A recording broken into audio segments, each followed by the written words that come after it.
نفس نخبتي مون نطفئه ولا نتبع مزمور غير كاله خمس تروحوا 4 سنوات في انترنت اوكي تقليله تفينا ማለት تقليله تفيله شابا كايا رابو سي بنازريت بيسوع كريستوس انترنت فتن كاري وصالو in the name of Jesus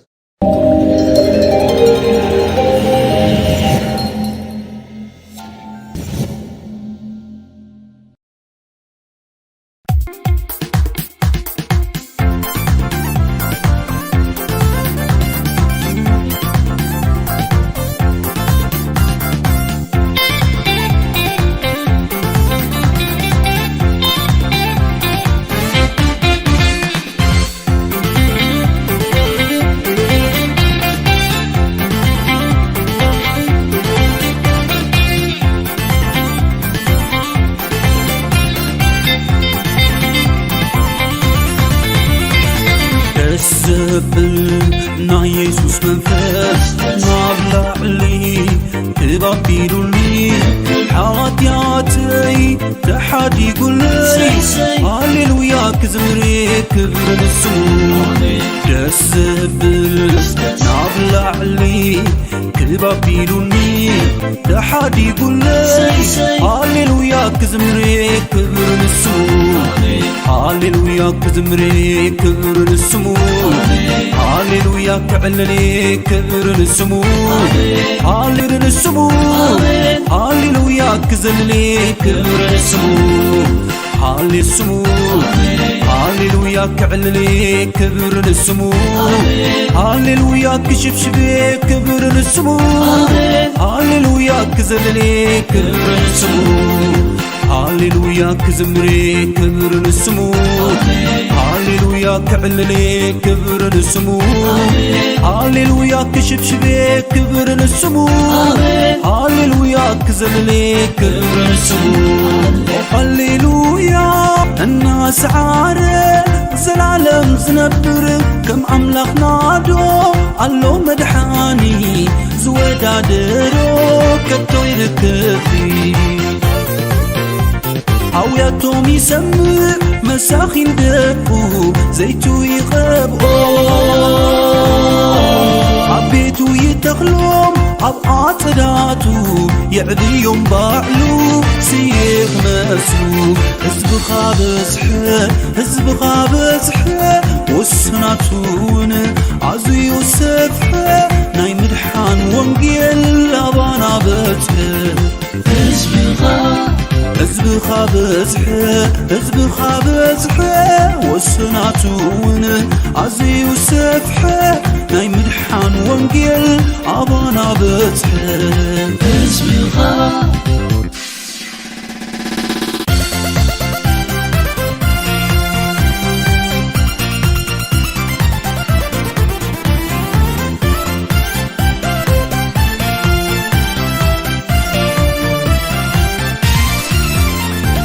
هاليلويا هاليلويا الناس عارف زلالم زنبر كم أملاخ نادو علو مدحاني زودا درو كتو يركبي عوياتهم يسمح مساخين دقو زيتو يغبقو عبيتو يدخلوم مبعات صداتو يعبيهم باعلو سيخ مسو هزب خابز حي هزب خابز حي وسناتون عزي يوسف حي ناي مدحان وانقيل لابانا بتحي هزب خابز حي هزب خابز حي وسناتون عزي يوسف حي ناي مدحان وانقيل لابانا بتحي هزب خابز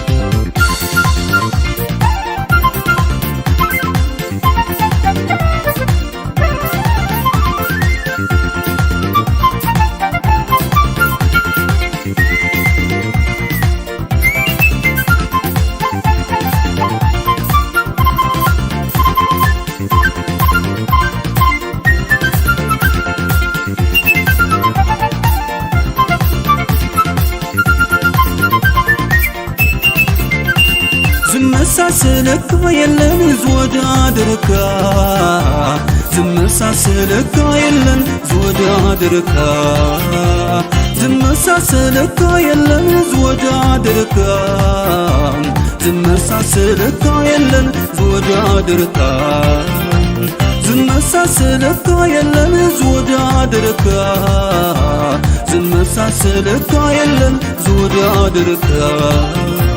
ዝመሳሰለካ የለን ዝወዳድርካ የለን ብኩሉ ተአምራትካ ግሩም ረድኤትካ ዝመሳሰለካ የለን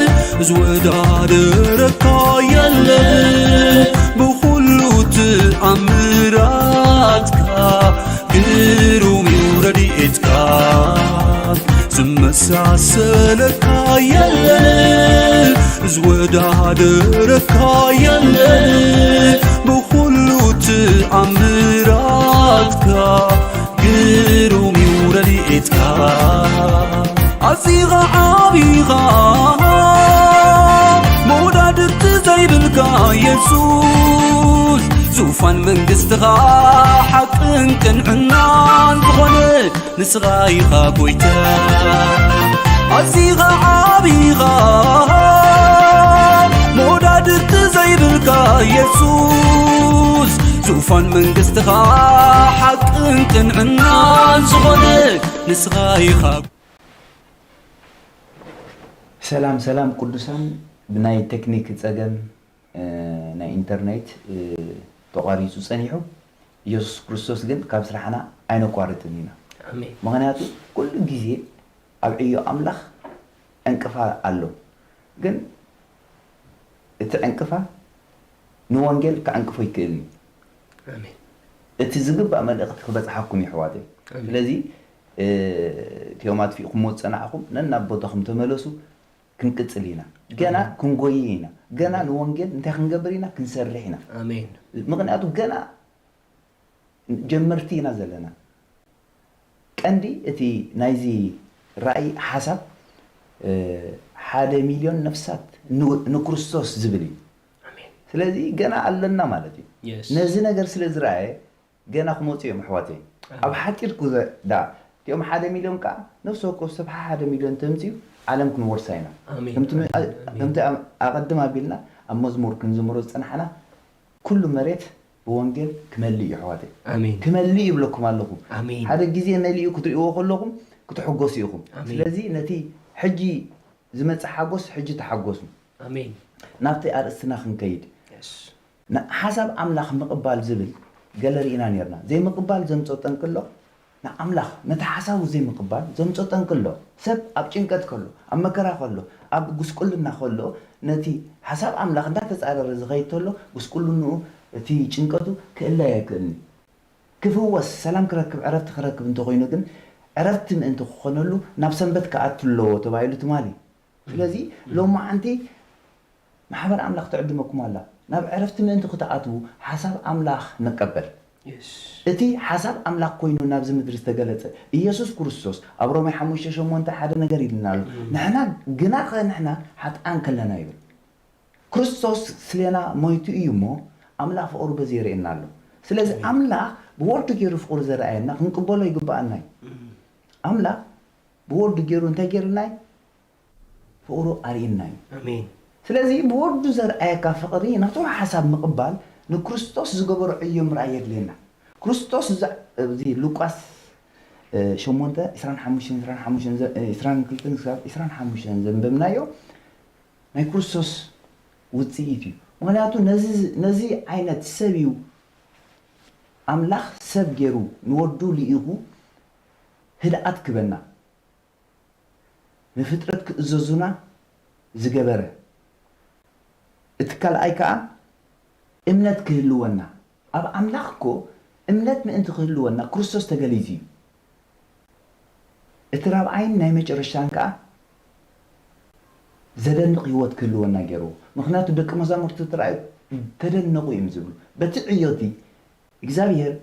ዝለኣኾ ወዱ ቃል ዝነበረ ናብ ስጋ ዝተለወጠ ክርስቶስ ነቲ ዝተዋሃቦ ተልእኾ ነቲ ዝተዋሃቦ ዕዮ ብግብሪ ኣብ ሉቃስ የርእየና ኣሎ ምክንያቱ ክርስቶስ ምስቲኦም ደቀ መዛሙርቱ ናብቲ ስግር ማዕዶ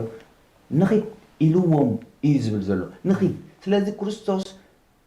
ኣብ ቃል ዘሎ ሓይሊ ይፈልጥ እዩ ማለት እዩ ምክንያቱ ድሮ ተሳጊሩ እዩ ስግር ማዕዶ በፂሑ እዩ ንሱ ስለዚ ደቂሱ ሎማ ዓንቲ ክርስቶስ ነቲ ተዛረበና ቃል ኣሚንና ክንድቅስ ይደለየና ኣሎ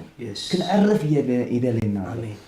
ኣብ ሰላም ክንነብር የድልየና ኣሎ ሰብ ኮ ንምንታይ ደ ኣብ ሰላም ዘይነብር ኣሕዋተይ ነቲ ዝተባሃለሉ ቃል ስለ ዝጠራጠር እዩ ዝተባሃለሉ ቃል ከምዘየለ ኮይኑ ስለ ዝኸይድ እዩ ሎማ ዓንቲ ክርስቶስ ዝበሎ ቃል ኣብ ህይወትና ንዓና ዝተባሃለ ቃል ኣብዚ ከም ዘሎ ተረዲእና ሎማ ዓንቲ ክርስቶስ ህድኣት ክህበና መፅኡ ኣሎ ኣሜን ምክንያቱ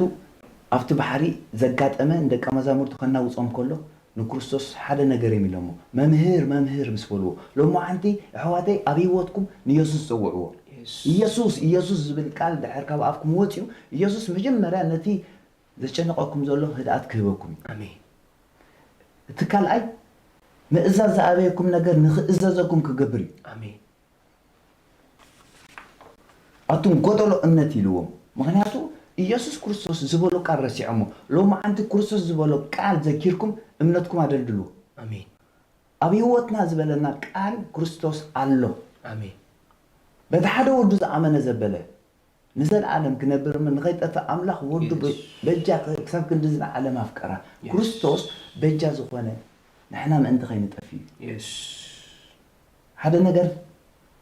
እዚ ቃል እዚ መልእኽቲ የሕልፍልና ኣሎ ምክንያቱ በዚ ቃል እዚ ጥራይ ክንሳገር ንኽእል ኢና ኣሜን ክርስቶስ ሓደ ሕቶ ከሓተኩም ሕጂ ክርስቶስ ንምንታይ እዩ ንሳገር ኢሉ ዕላማ ኣለዎ ክርስቶስ ናብ ህይወትና ሎማ ዓንቲ ዝመፅእ ዘሎ ኣብ ህይወትና ዕላማ ኣለዎ ኣሜን ምክንያቱ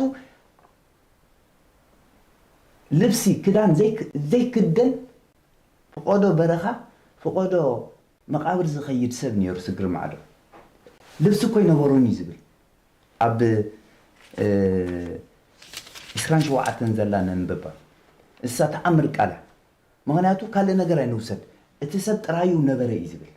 ሎማ ዓንቲ ኣሕዋተይ ክዳን ስለዝተኸደንኩም ክዳን ዝተኸደንኩም ከይመስለኩም ጥራይኩም ምዃንኩም ውሽጥኻ ድሕር ጥራይ ኮይኑ ደገኻ ጥራይ እዩ ምክንያቱ ከም ብበልኩም እየ ናብ ምድሪ ምስ ወፀ ኢሉ ናብቲ ዝበሎ ምድሪ ናብ ምድሪ ምስ ወፀ ኣጋንንቲ ዝሓደሮ ሰብኣይ ካብ ከተማ ተጓነፉ ንሱ ከዓ ነዊሕ ዘመን ክዳን ከይተኸደነ ሎማ ዓንቲ ክዳን ክኸድነና ክርስቶስ መፅኡ ኣሎ ኣሜን ኣሜን ኣሜን ክርስቶስ ነቲ ንሕና ዝተወሰደና ክዳን ክኸድነና መፅኡ ኣሎ ኣሜን ኣብ መቃብር እምበር ኣብ ቤት ዘይቅመጥ እዩ ዝነበረ ኣሕዋተይ ሎማ ዓንቲ ጥራይኩም ከም ዘለኩም ቃል ኣምላኽ ይነግረኩም ኣሎ ባዶ እዩ ሰብ መንፈሱ ድሕር ሞይቱ ባዶ እዩ ወላ ሓደ ነገር የብሉ ስለዚ ሎማ ዓንቲ ኣነ ባዶ እየ ናባኻ መፅእ ኣለኹ ክደነ ንበልዎ ብወዱ ኢየሱስ ክርስቶስ ንሕና ተኸዲንና ኢና ኣሜን ወዱ ናብዚ ምድሪ ብምምፅኡ ንሕና ናትኡ ዝኾነ ፅድቂ ልበሱ እዩ ኢልና ዘሎ ስለዚ ሰላም ዘይብልና ዕረፍቲ ዘይብልና ተኮይኑ ብሰላሙ ተኸዲንና ኢና ብዕረፍቱ ተኸዲንና ኢና ምክንያቱ እቲ ንሱ ኩሉ ዘለዎ ኩሉ እንትኑ ኣብ ውሽጥና ድሕር ዘየለ ባዶ ኢና ምክንያቱ እዚ ሰብ እዚ እኮ ኣጋንንቲ ውሽጢ እዮም ነይሩ እቲ ክዳኑ ደርዩ ንክኸይድ ዝገብርዎ ዝነበሩ ኣብ ውሽጡ እዮም ማለት ውሽጥኻ ህድኣት ሰላም ተዘይብልካ ደገኻ እውን ጥራይ እዩ ምናልባት ኣነ ክዳን ድሕር ተኸይድነ ርኢኹምኒ ክዳነይ ብምክዳን ኣይኮነን ሓደ ሰብ ህድኣቱ እምነቱ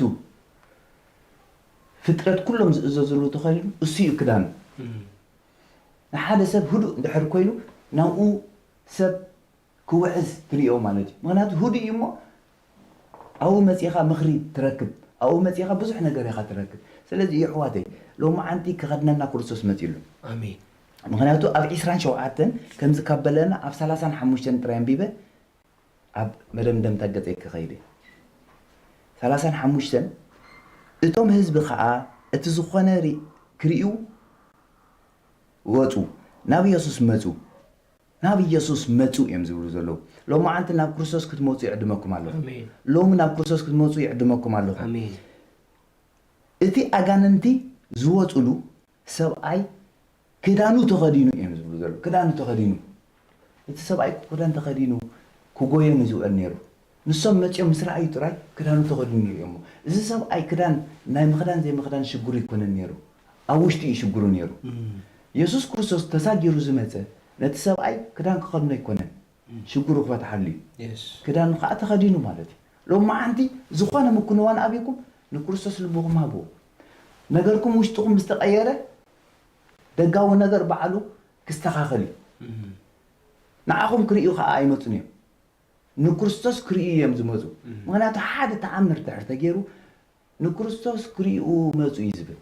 حدش نجر متي وما مدرو لو ما أنت أبيوتكم أبيتكم حدش نجر كمتي آمين يسوع كريستوس نبيتكم متي له آمين يسوع كريستوس مكنوان زأبيكم زبالة عرفتي زأبيكم زبالة كل انت ناخم يسوع كريستوس لو ميكلوت متي له آمين ماكينة سلز قدر لك ماكينة كبكا خيمس لك كدان بيت زخونة وش تغاخ عرلهم مزي وش أنا مستعريه جن حواتي هذا نجر نعمل كنا مسكنو يرلينا كل انتنا كتريوكم تستخاخيلو آمين كل انتنا قاعد تستخاخيلو وش تخاد حرزي تستخاخلا جن إذن حلفو زلنا هيوتي مدراولنتي نسو لذي لو ما عندي سماياوي زخنة سويعتي سواعكم على نأملاخ مقبل أبيوتنا مجمرة نرغبه هدأتي هدوء زخنة هيوتنا حلف بدحريقو أو كل انتنا إمنتي هلوانا مناتو إمنت نمنتي دي زلينا أنا نبعت بيتي نعقل قالي نحواتي بإمنت نخيط زقبرني هدأتي أب أملاخ زلنا توكلتي أب مونغو متأممان دو يبلت ولا متنقع تتنكي كمخادكو أزي حرقني يا حواتي لو ما عندي تتنكي كنت تغادو سب حدار نحرار لكم كويكم أقارطوه سبيتها بإمنتك تغيري قويدة تسوعك سبيتي نسوعها بإمنتك نكيري زدالينا لو ما عندي أملاخ إمنتك بنا متسألو مناد يسوس كريستوس إمنتهم قدولو مخانو مسرعيهم أداول إلي تليلو لو ما عندي كاب أملاخ يأداو يسوس كريستوس متين أبلع لنا خزن بيه أبلع لنا زقبرو قبر الله لازم نزين 4 نجارات عشان شنجرنا نرأين أبي واتكم هدأت دحر زيبلكم هدأت زبكة يسوس كريستوس ترى آمين أبي واتكم أمنت دحر زيبلكم أمنت كعبي كذغل مغنياتو أمنت كعبي يزمت كعب كريستوس يزمت أستنتنو نتكال أمببو محبر أملاخ كا بتي نأملاخ تقول زلا ورحاو زخونة مصحف مسيحة وزي الله لذي نتكال كم مستنتان ينبر أقل إمنت كبكا يكلم إمنت كترخبوا له تخيل مقدقن يرئيك مغنياتو إمنت كم مسمعي يقول مسمعها كقال كريستوس لذي كل جزء نقال كريستوس كنستنتنو يدلينا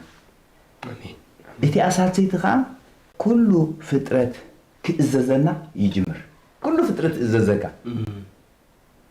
أجي حواتي إنترنت أبينا سنيم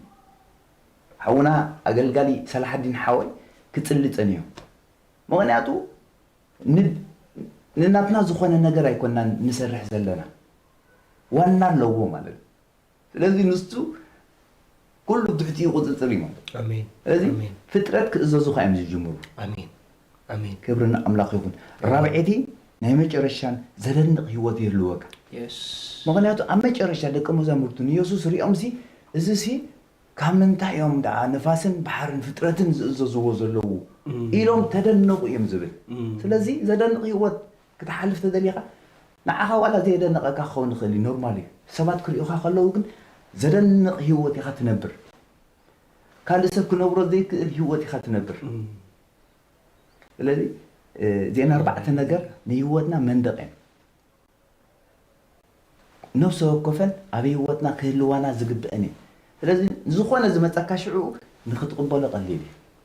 كتستنتنا قليلي كم زي مسبلكو يا أخلنا مهناتو نبصلت كنكيد Thank you Jesus. አምላኽ ሎማዓንቲ ዝገብሮ ነገር ኣለዎ አሜን አሜን አሜን አሜን አምላኽ ሎማዓንቲ ኣብ ህይወትና ዝሰርሖ ስራሕ ኣለዎ አሜን ምክንያቱ ሎማዓንቲ ዝኾነ ነገር ምክንዋን ክንገብሮ ዝጀመርና ዝተቋረፀና ኢየሱስ ኣብ ህይወትና ሕማም ዘሸግረና ዘበለ ማካታ ሳይ ፕሬኒኮ ሳታያ ዳዲ ፍጹም ዝኾነ ኣነ ተሓሊልኒ እንብሎ ነገራት ኩሉ ካብ ጫፍ ናብ ጫፍ ትፈልጥዎም ሰባት ዋላ ኣብ ቅድመኹም ምሳኹም ዘለዉ ንገርዎም ምክንያቱ ሎሚ ካብዚ ቦታ ናባኹም ዝመፅእ ህድኣት ኣሎ ካብዚ ቦታ ናባኹም ዝመፅእ ዕረፍቲ ኣሎ ካብዚ ቦታ ናባኹም ዝመፅእ ሰላም ኣሎ አሜን ኖርማል ጌርኩም ኣይትረኣይዎ ዝኸውን ነገር ከም ዘሎ ኣሜንና ንሕና ንዛረብ ኣለና ክኸውን ኢኻ አሜን ንኸባቢኹም እውን ወክልዎ ምክንያቱ ኣብቲ ዘለኹም ቦታ ነቲ ከባቢ ዋላ ክትውክልዎ ትኽእሉ ኢኹም ጎይታ ብኣኹም ገይሩ ነቲ ከባቢ ሰናይ ክህብ ይደሊ ኣሎ ምክንያቱ ብዙሓት ሰባት ኣብ ከባቢና ሰናይ ደልዮም ይዘብሩ ኣለዉ ኣሕዋት ስለዚ እቲ ደቂሱ ዘሎ ይተንስእ ንህይወትና ሎማዓንቲ ነተንስኣ እያ ምክንያቱ ክንከውን ዲና ንደሊ ዘለና ኮይና ንሕና ኮይና ኢና አሜን ምክንያቱ ክኸውን ዝደሊ ንድሕር ኣሎ ደኺሙ ምክንያቱ ኩሉ ተሰሪሑ ገይሩ እዩ ሂብና ማለት እዩ ክርስቶስ ኣብ ውዱእ ስራሕ ይሂብና ስለዚ ንሕና ቃል ከነውፅእ ጎይታ ይደልየና አሜን ኣብ ህይወትና ሓድሽ ቃል ንዛረብ ኣብ ህይወትና ወቱ ነስተንትኖ ነቲ ቃል ንግበሮ ምክንያቱ ንሕና ግናኸ ንሕና ሓጥኣን ከለና እዩ ዝብል ቃል ኣምላኽ ንሕና ዝባሎ ከለና ሓንቲ ነገር ዘይብልና ከለና ኣምላኽ ኣፍቂርና እዩ ሎማዓንቲ ኢየሱስ ክርስቶስ ኣምላኽ ብወዱ ገይሩ ኣፍቂርክ እዩ ኣፍቂርካ እዩ ኣፍቂርኩም እዩ ኣሕዋተይ ስለዚ ነዚ ፍቅሪ ዝተቐበልዎ አሜን ንኣምላኽ ምቕባል ንረኽቦ ነገራት ህድኣት ዕረፍቲ ሰላም ድሕር ኮይኑ ምቕባልን ዘይምቕባልን ኣይኮነን ትሕቶ ማለት እዩ ናይ ሃይማኖት ሕቶ ኣይኮነን እዚ ምክንያቱ ኣብ ሓዳርካ ነውፅሎ ንኣምላኽ ተቐበሎ አሜን ኣብ ከባቢኻ ኣብ ሃገርካ ኣብ ኩነታትካ ንኣምላኽ ጥራይ ተቐበሎ ሎማዓንቲ እግዚኣብሔር ንልብና ንኽፈተሉ ኳሓኳሕ የብለና ኣሎ ልብና ከፊትና ንእግዚኣብሔር ንዓ ሎማዓንቲ ነዚ ዝበሃል ዘሎ ቃል ኣብ ህይወተይ ፍርሓዮ ንበሎ ንዓ ድሞ ንዓ ባቢ ንበሎ ኣቦና እዩ ኮይኑ እሱ ድሕር ሪኢኹሞ ስፔሻል ሰብ እዩ እሱ እኮ ፍሉይ ኣብ ህይወትካ ከም ኖርማል ጌርካ ኣይትረኣዮ ሎሚ ኖርማል መሲልካ ዩቱብ ከፊትካ ትርእና ትህሉ ኖርማል ኣይኮንና ንብለካ ኣለኹ ሎማዓንቲ እዚ ቃል እዚ ኣብ ህይወትካ ስጋ ለቢሱ ክትሪኦ ኢኻ አሜን በኢየሱስ በዚ መዓልቲ እዚ ኣብ ህይወትካ ሰላም ክኸውን ይብለካ ኣለኹ ፍጹም ሰላም ክኸውን ይብለክ ኣለኹ ኣብ ህይወትኪ ሎማዓንቲ ሰላም ኣትዩሎ ዕረፍቲ ኣትዩሎ ሜቢ ትጭነቕ ነፍሲ ድሕር ኣላ ኮይና ሎማዓንቲ ነዚ ስክሪን ብምርኣይኪ ብምፅላይና ነዚ ቃል እዚ ብምዝራብና ክርስቶስ ናብ ህይወትካ ኣትዩሎ ስለዚ ናብ ተሪፉ ዘሎ መደብና ክንከይድ ኢና ክብርና ኣምላኽ ንጎይታ ከነምልኾ ኢና ምስ ለሓዲን ሓወይ ክብርና ኣምላኽ ይኹን praise God God bless you amen God bless you hallelujah amazing ዝኾነ ቃል ከካፍለና ጸኒሕ ኣገልጋሊ ሰሎሞን ኢየሱስ ኣብ ህይወትካ ምስ መጸ እንታይ ኣብ ህይወትካ ከም ድፍጠር ክነግረና ጸኒሑ ኢየሱስ ዘኣተዋ ህይወት ህድኣት ከም ዝወርሳ ካብቲ ሓደ ህድኣት ናይ ምንታይ እንድሕሪልኩም ካብ ህድኣት ዝኸልአካ ዘበለ ነገር ኩሉ ናብ ህድኣት ኢየሱስ የምጸካ እዩ ማለት እዩ ኣሜን ካብ ሕማም ካብ ስቃይ ካብ ፍርሒ ካብ ሞት ካብ ኩሉ ኣብ ናይ ህድኣት ዓለም ክትነብር ይገብረካ እዩ ማለት እዩ እግዚአብሔር ይባረኽ ኢየሱስ ዘኣተዋ ህይወት ድማ ናይ ጎይታ እምነት ኣብ ውሽጣ ከም ድትከል ክነግረና ጸኒሑ ምክንያቱ እምነት እኳ ንገዛ ርእሱ በዓል ጎይታ ስለዝበልና በዓሉ ማለት እዩ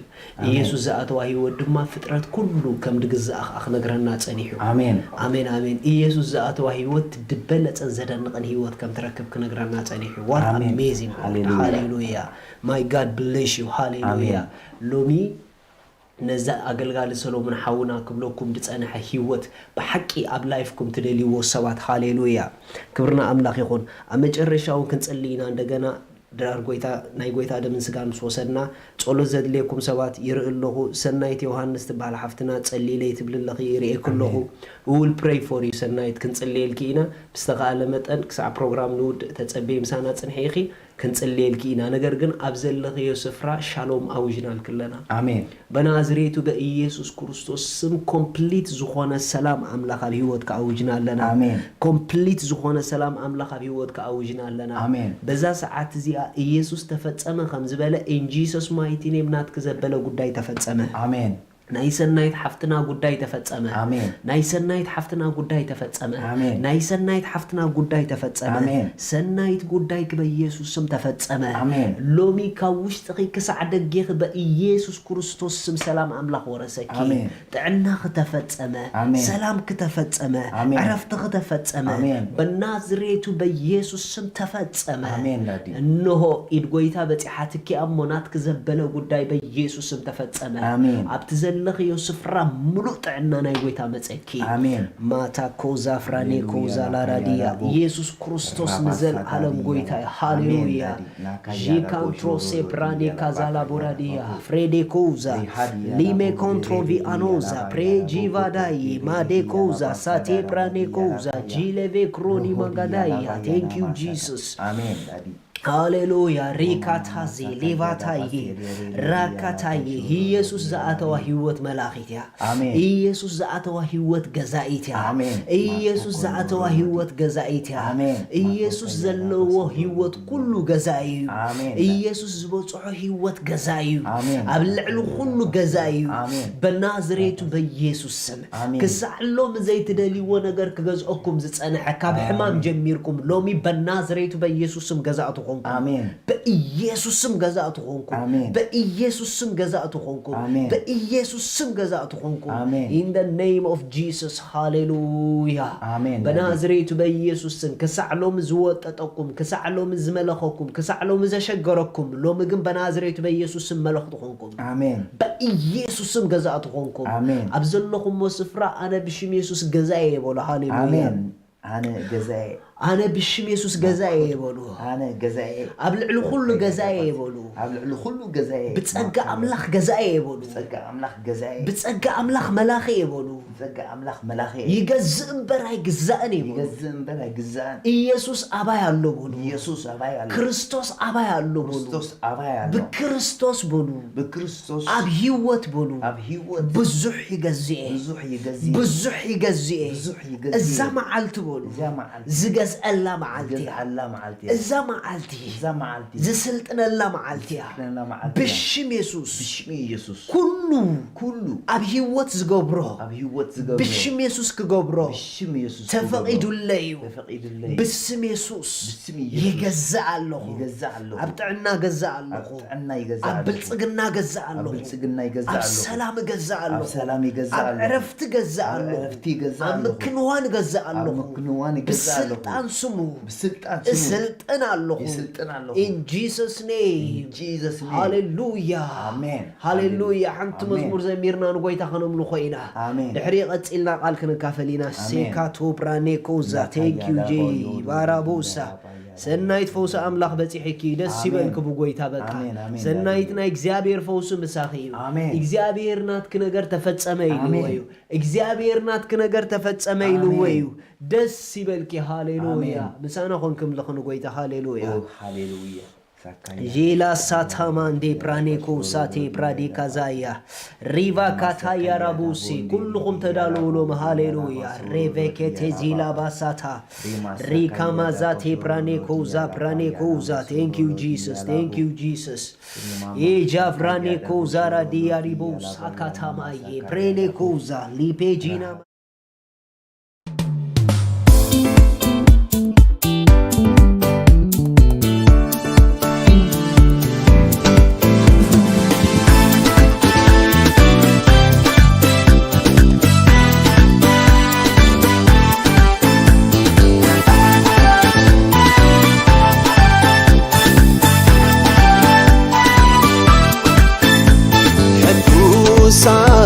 باتري كل حلف كان لقو قريبة حاتي تيوب እንታይ ከም ዝኾኑ ኩሎም ሓቢሮም ብሓደ ድምፂ ኢየሱስ ክብሎም መሊሶም እቲ ዝኾነ ምንጭ ብርቱዕ ባጊ ኣብ ልበይ ሓዲሩ ብርቱዕ ባጊ ኣብ ልበይ ሓዲሩ ከኽብረካ ወዘይ ኣብ በረኽቲ ጎይታ እንዲኻ ጎይታ እሞን ሓቂ ብርቱዕ ባጊ ኣብ ልበይ ሓዲሩ ብርቱዕ ባጊ ኣብ ልበይ ሓዲሩ ከኽብረካ ወዘይ ኣብ በረኽቲ ጎይታ እንዲኻ ጎይታ እሞን ሓቂ ሃሌሉያ ሃሌሉያ ሃሌሉያ ሃሌሉያ ሃሌሉያ ሃሌሉያ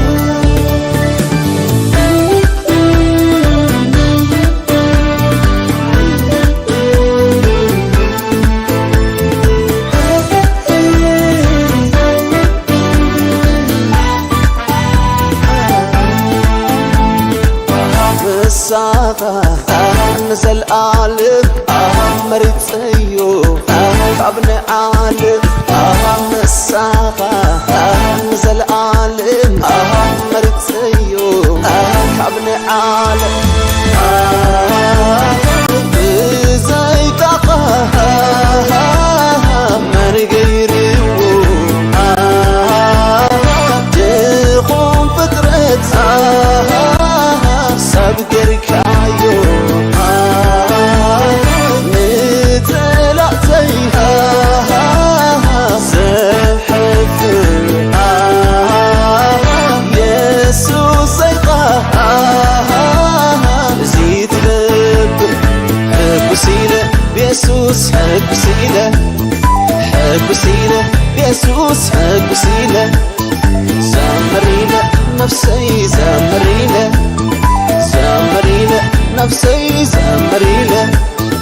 حبسيلة بيسوس حبسيلة حبسيلة بيسوس حبسيلة زمريلة نفسي زمريلة زمريلة نفسي زمريلة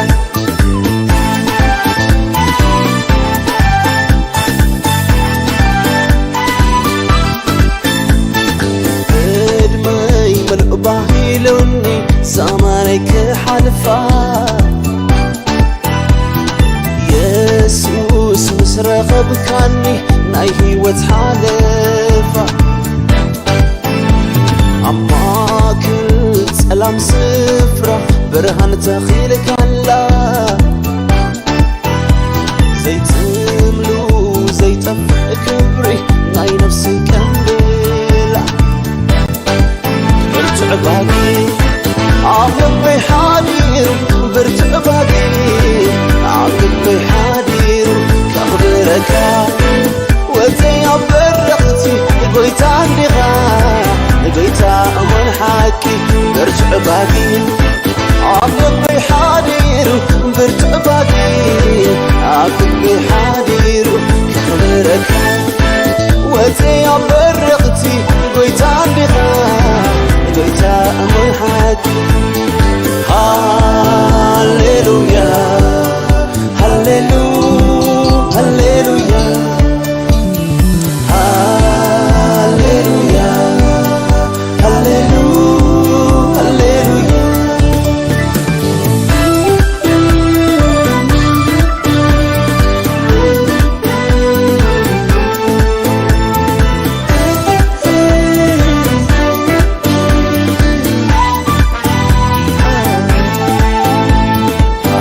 مسافة نزل عالم مريض سيو كابن عالم مسافة نزل عالم مريض سيو كابن عالم زي كاكا من غيري رسوع بكرة سكت كركايو تعصبتي سقر يسوس سيقا زيت حبسينا بيسوس حبسينا حبسينا بيسوس حبسينا زعبزينا نفسي زعبزينا زعبزينا نفسي زعبزينا حبسينا بيسوس حبسينا حبسينا بيسوس حبسينا زعبزينا نفسي زعبزينا زعبزينا نفسي زعبزينا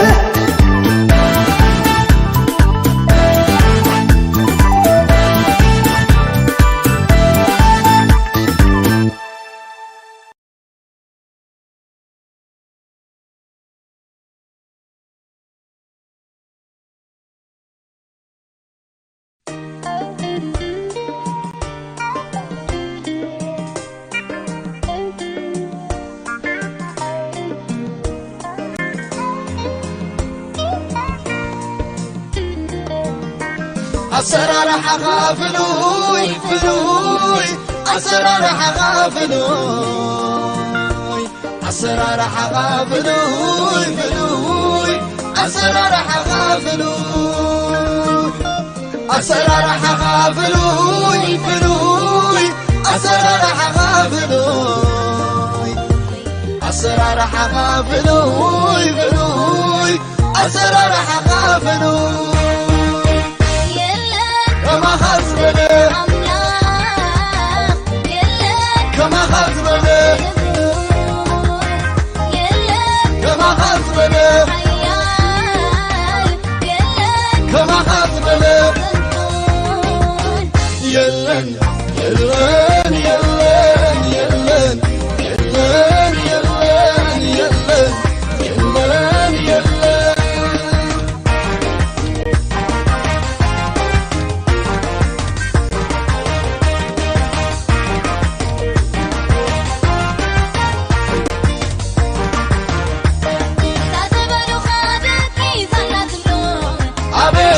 أسرار حقا أبيب أسرار حقا زيكم نايس بذلوي ومفخا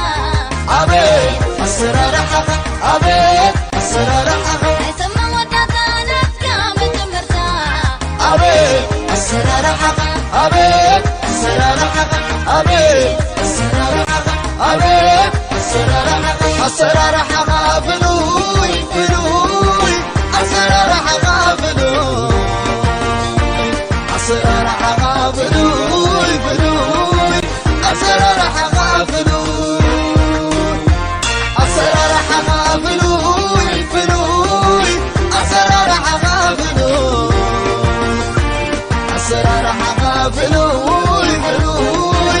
أسرار حقا فلوي كما خزبني كما خزبني كما خزبني كما خزبني يلن يلن يلن يلن يلن يلن يلن يلن يلن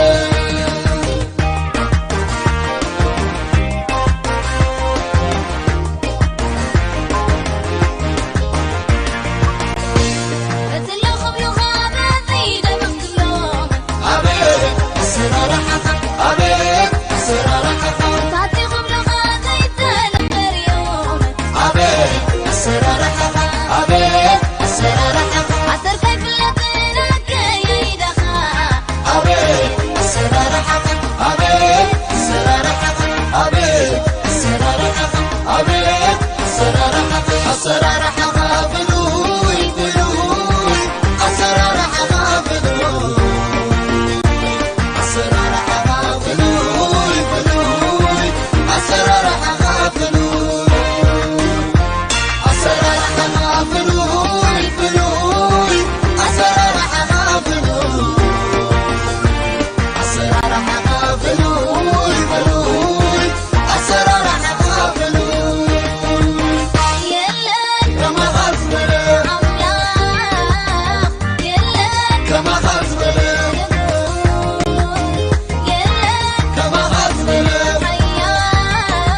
أبيب السرارحة أبيب السرارحة السرارحة فلوي فلوي السرارحة فلوي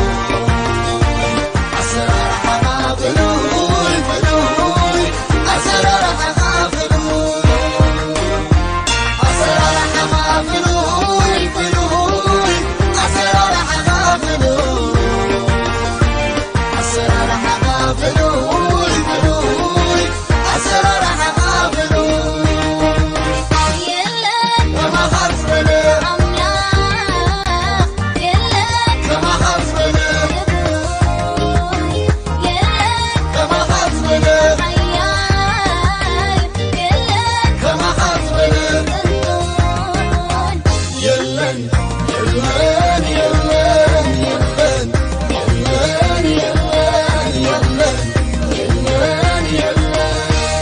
فلوي فلوي فلوي فلوي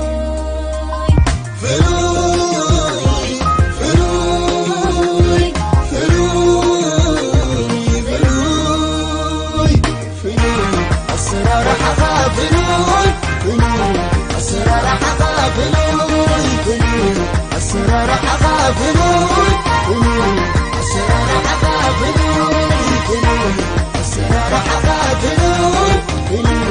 السرار حقا فلوي فلوي السرار حقا فلوي السرار حقا فلوي السرار حقا فلوي ሃሌሉያ ዋው ሃሌሉያ እግዚአብሔር ፍሉይ እዩ ሃሌሉያ አሜን። እግዚአብሔር ፍሉይ እዩ ሃሌሉያ አሜን። እግዚአብሔር አቦነ መስግነካ ኣለና አሜን። ንስኻ ናይ ህይወትና ኣምላኽ ስለ ዝኾንካ ደስ ይብለና ኣሎ ንስኻ ናይ ህይወትና ወናኒ ስለ ዝኾንካ ደስ ይብለና ኣሎ አሜን። ኣባና ስለ ዘለኻ ንሕና እውን ኣባኻ ስለ ዘለና ኣምላኸይ ንሕጎስ ኣለና አሜን። ኣብ እንኾዶ ኩሉ ምሳና ስለ ዝኾንካ ተባረኽ አሜን። ንጻድቕ ከም በዋልታ ብጸጋ ተኸቦ ተባሂሉ እዩ ህይወትና ብጸጋኻ ስለ ዝተኸበበት ኣምላኸይ ተመስገን አሜን። ንኹሉ ዘኽእል ጸጋኻ ኣብ ዙርያና ስለ ዘሎ ኣቦዬ ተባረኽ አሜን። ሎሚ ድማ ዝልወጡ ዝትስኡ ዝብርትዑ ዝፍወሱ ሰባት ስለ ዘለዎ ኣምላኸይ ተመስገን አሜን። in Jesus name amen amen amen amen praise God hallelujah አሜን። ኢየሱስ ክርስቶስ ንዘለዓለም ጎይታ እዩ አሜን። ክብርን እግዚአብሔር አምላክ ይኹን አሜን። ወንደርፉል ሃሌሉያ አይ ቢሊቭ በዚ አገልጋሊ ሰሊሐውና ከገልግለና ድጸነሐ ብዙሓት ሰባት ተባሪኽኩም ከም ድኾንኩም ይኣምነ አሜን። እግዚአብሔር አምላክ ስሙ ይባረኽ አሜን ሃሌሉያ ሓቂ እዩ ህይወት ብዘይ ኢየሱስ ኣብ ህድኣት ክትነብር ኣይትኽእልን እያ አሜን። ህይወት ብዘይ ክርስቶስ ኣብቲ ናይ እምነት ዓለም ክትነብር ኣይትኽእልን እያ ሓቂ እዩ ህይወት ብዘይ ክርስቶስ ኣብ ጥዕና ክትነብር ኣይትኽእልን እያ ህይወት ብዘይ ክርስቶስ ኣብቲ ዘደንቕ ህይወት ኣብቲ ንኹሉ ክገዝእ ዝኽእል ደረጃ ክትመጽእ ኣይትኽእልን እያ አሜን። ሪኹም ንኹሉ ናብ ዘግዝእ ደረጃ ዘእትወና እታ ብክርስቶስ ትርከብ ህይወት ኣባና እንተመጽያ እዩ ኣሜን አሜን። እዚኣ ድማ ንኩልና ናጻያ ኢየሱስ ንዘላለም ጎይታ እዩ ነብሲ ወከፍና ንጎይታ ኣዳውና ዘልዓልናሉ መዓልቲ ገዛእቲ እምበር ተገዛእቲ ዘይትገብር ህይወት ኣባና ተኣቱ ኣሜን አሜን። ሃሌሉያ ስለዚ ቀፂላ ሓደ ሕፅር ድበለ ቃል ከካፍለኩም ድሕሪኡ ናብ ናይ ጎይታ ደምን ስጋን ክንከይድ ኢና ሎሚ ናይ ጎይታ ደምን ስጋን ክትወስዱ ከለኹም ህያው ኣምላኽ ምስክረይ ኣብ ህይወትኩም ዝኸውን ነገር ኣሎ አሜን።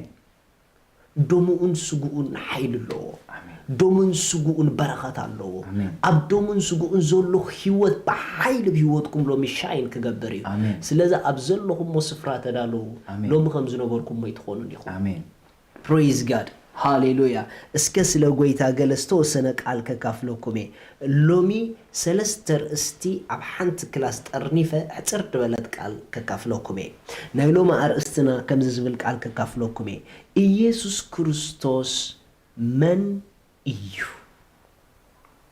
ኢየሱስ ክርስቶስ መን እዩ ስለምንታይ ከ መጽዩ ስለምንታይ ከ መጽዩ ንዕኡ ምቕባልከ እንታይ ይጠቕሙ ኢየሱስ ክርስቶስ መን እዩ ስለምንታይ ከ መጽዩ ንዕኡ ምቕባልከ እንታይ ይጠቕሙ who is Jesus ሃሌሉያ ንኢየሱስ ክርስቶስ ምቕባል ጥቕሙ መጀመርታ እሱ መን ምዃኑ ምስ በረህልና ይግለጸልና እዚ ኢየሱስ ንብሎ ደለና መን እዩ ኢየሱስ ክርስቶስ መን እዩ ሃሌሉያ አሜን ስለዚ መጀመርታ ሕጽር ብዝበለ መንገዲ ኢየሱስ ክርስቶስ ትርጉም ናይ ስሙን እሱ መን ምዃኑን ክንርኢና በሐቂ ኢየሱስ ክርስቶስ መን ምዃኑ ምስ በረህልኩም እዚ ጎይታ ዘአብ ህይወትኩም ዘሎ ሰባት እንታይ ዓይነት ናብራ ክህልወኩም ከም ዝኽእል ክግለጸልኩም እዩ በዛ ሓያል ስም እዚ ኣብ ልዕሊ ሁሉ ከም ትገዝኡ ክበርኸልኩም እዩ ሃሌሉያ አሜን ሃሌሉያ ጎይታና ኢየሱስ ክርስቶስ ጌና ካብ ውልደቱ ጀሚሩ ኢየሱስ ጌና ክውለድ ከሎ